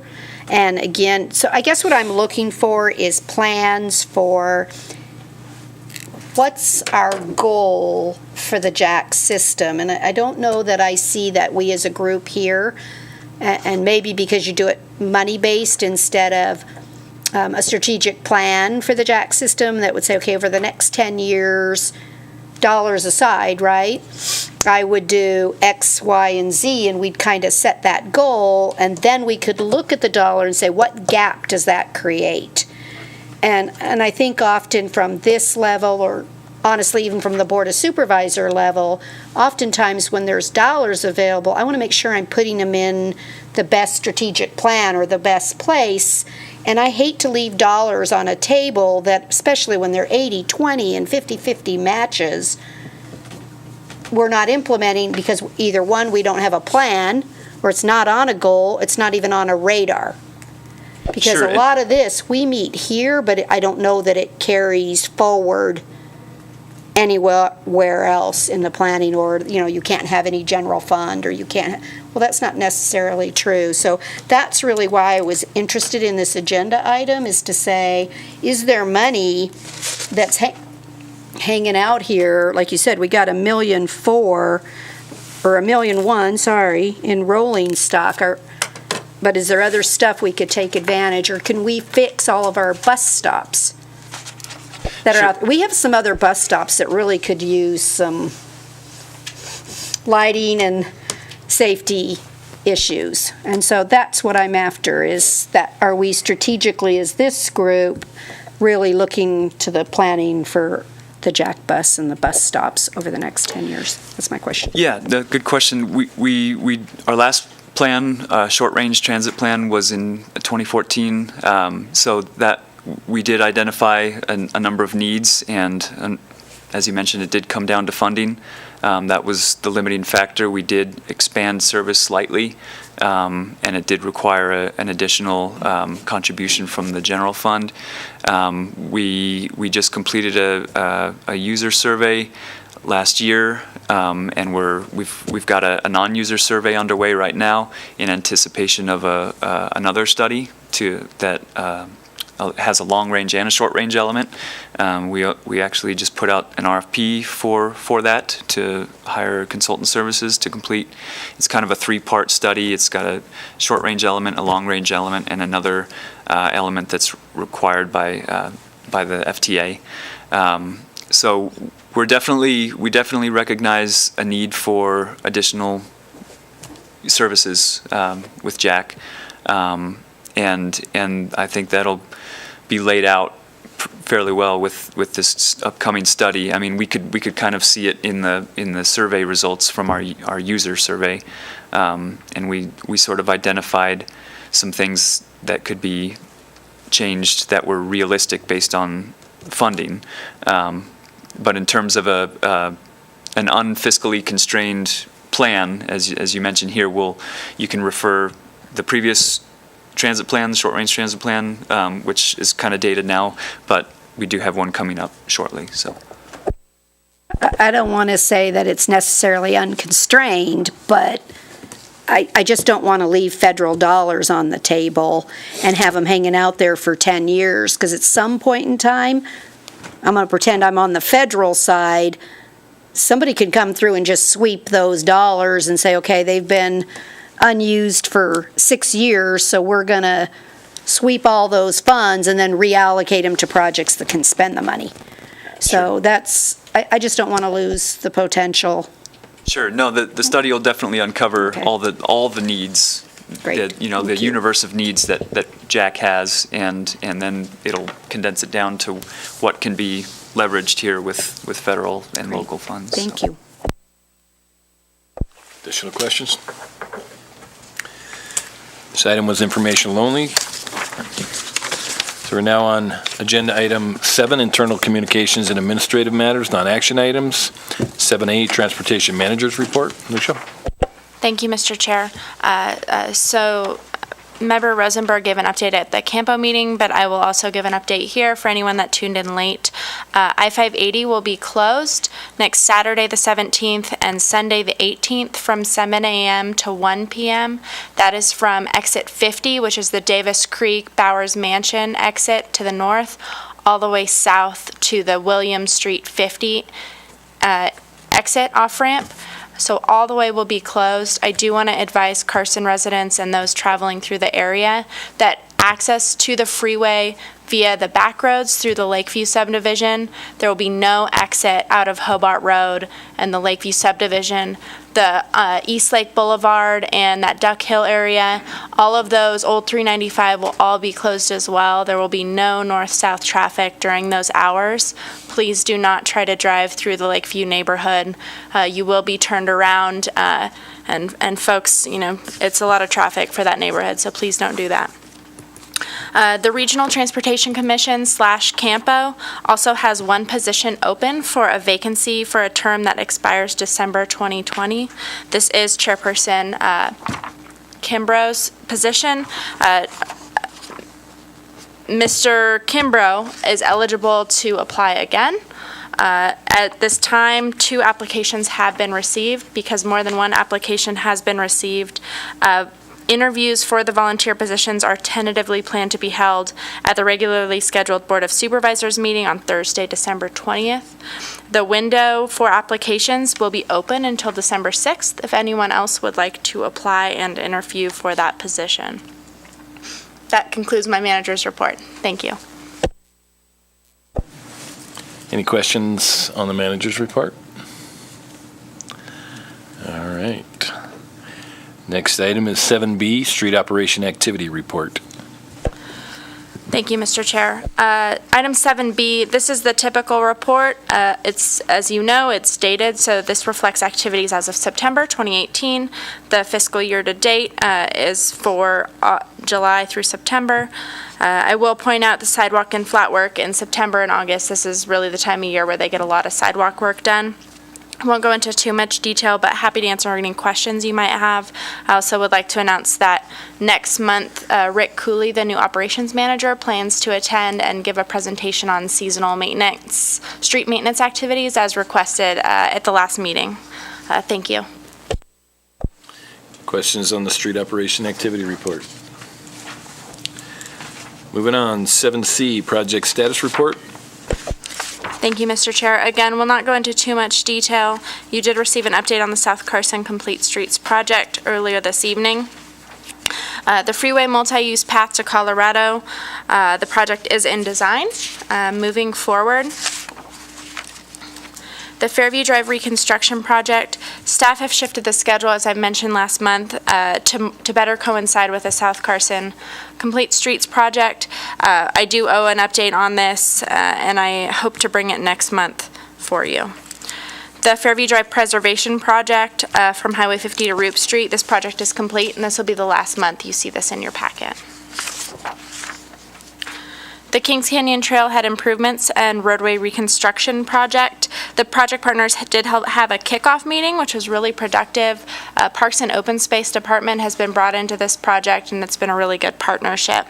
The 30% design plans, they're targeting late winter, and what staff would like to do is bring a 30% update to this body, likely in the spring. The Stewart Street pedestrian signal project, I did give an update last month. The contractor for that requested, due to the cold night times, that construction happen in the spring, so that's been put on hold. The CDBG College Parkway Improvements Project, this has kind of stalled due to environmental clearances, but we're cautiously optimistic that it'll kick off again in the next month or so. So we are still cautiously optimistic that we can get this one in the next construction season. And then finally, the freeway multi-use path to Edmond Sports Complex. We haven't yet had our kickoff meeting, but we were awarded that and hopefully moving forward soon. And then the very end, Airport Road Sewer Replacement Project.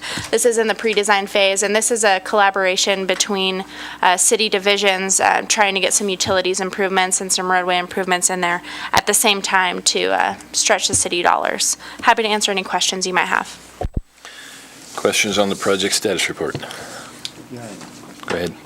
So, do you think the multi-use path to Colorado Street, is that scheduled for construction next year? The last I heard, it's still on schedule. Okay. Yes. And then similarly, what would be the estimated construction year for the Kings Canyon trailhead? 2020. 2020, okay, thanks. Any additional questions? Okay. Item 7D, future agenda items. Thank you, Mr. Chair. I did announce earlier this evening that the CAMPO meeting will be canceled for December. So RTC will start at 4:30 p.m. On December 12th. That'll be the day after that public meeting for the South Carson Street, which will be held the evening of the 11th. It will be a light agenda. We're looking for a couple administrative items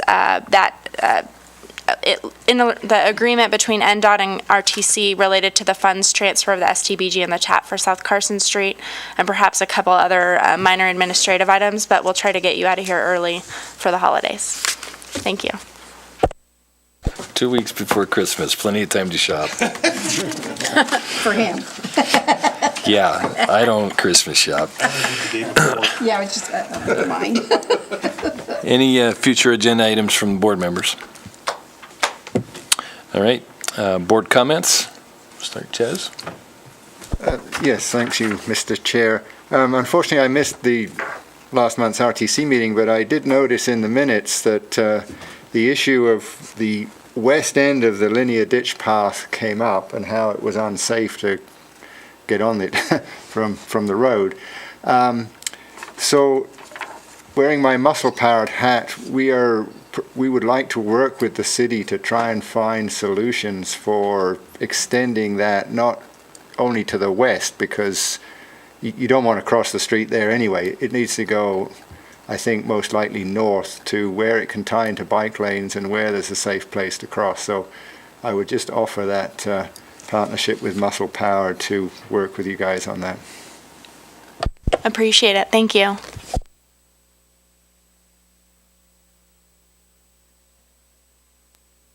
All right. Next meeting, as you just heard, 4:30, Wednesday, December 12th, right here in the Sierra Room. Final public comment. Is there any member of the public that would like to come up, provide comment at this time? Final comment. I see nobody approaching. So we're on agenda item 12 for adjournment. Do I have a motion to adjourn? So moved. We are adjourned. Thank you very much for attending and participating.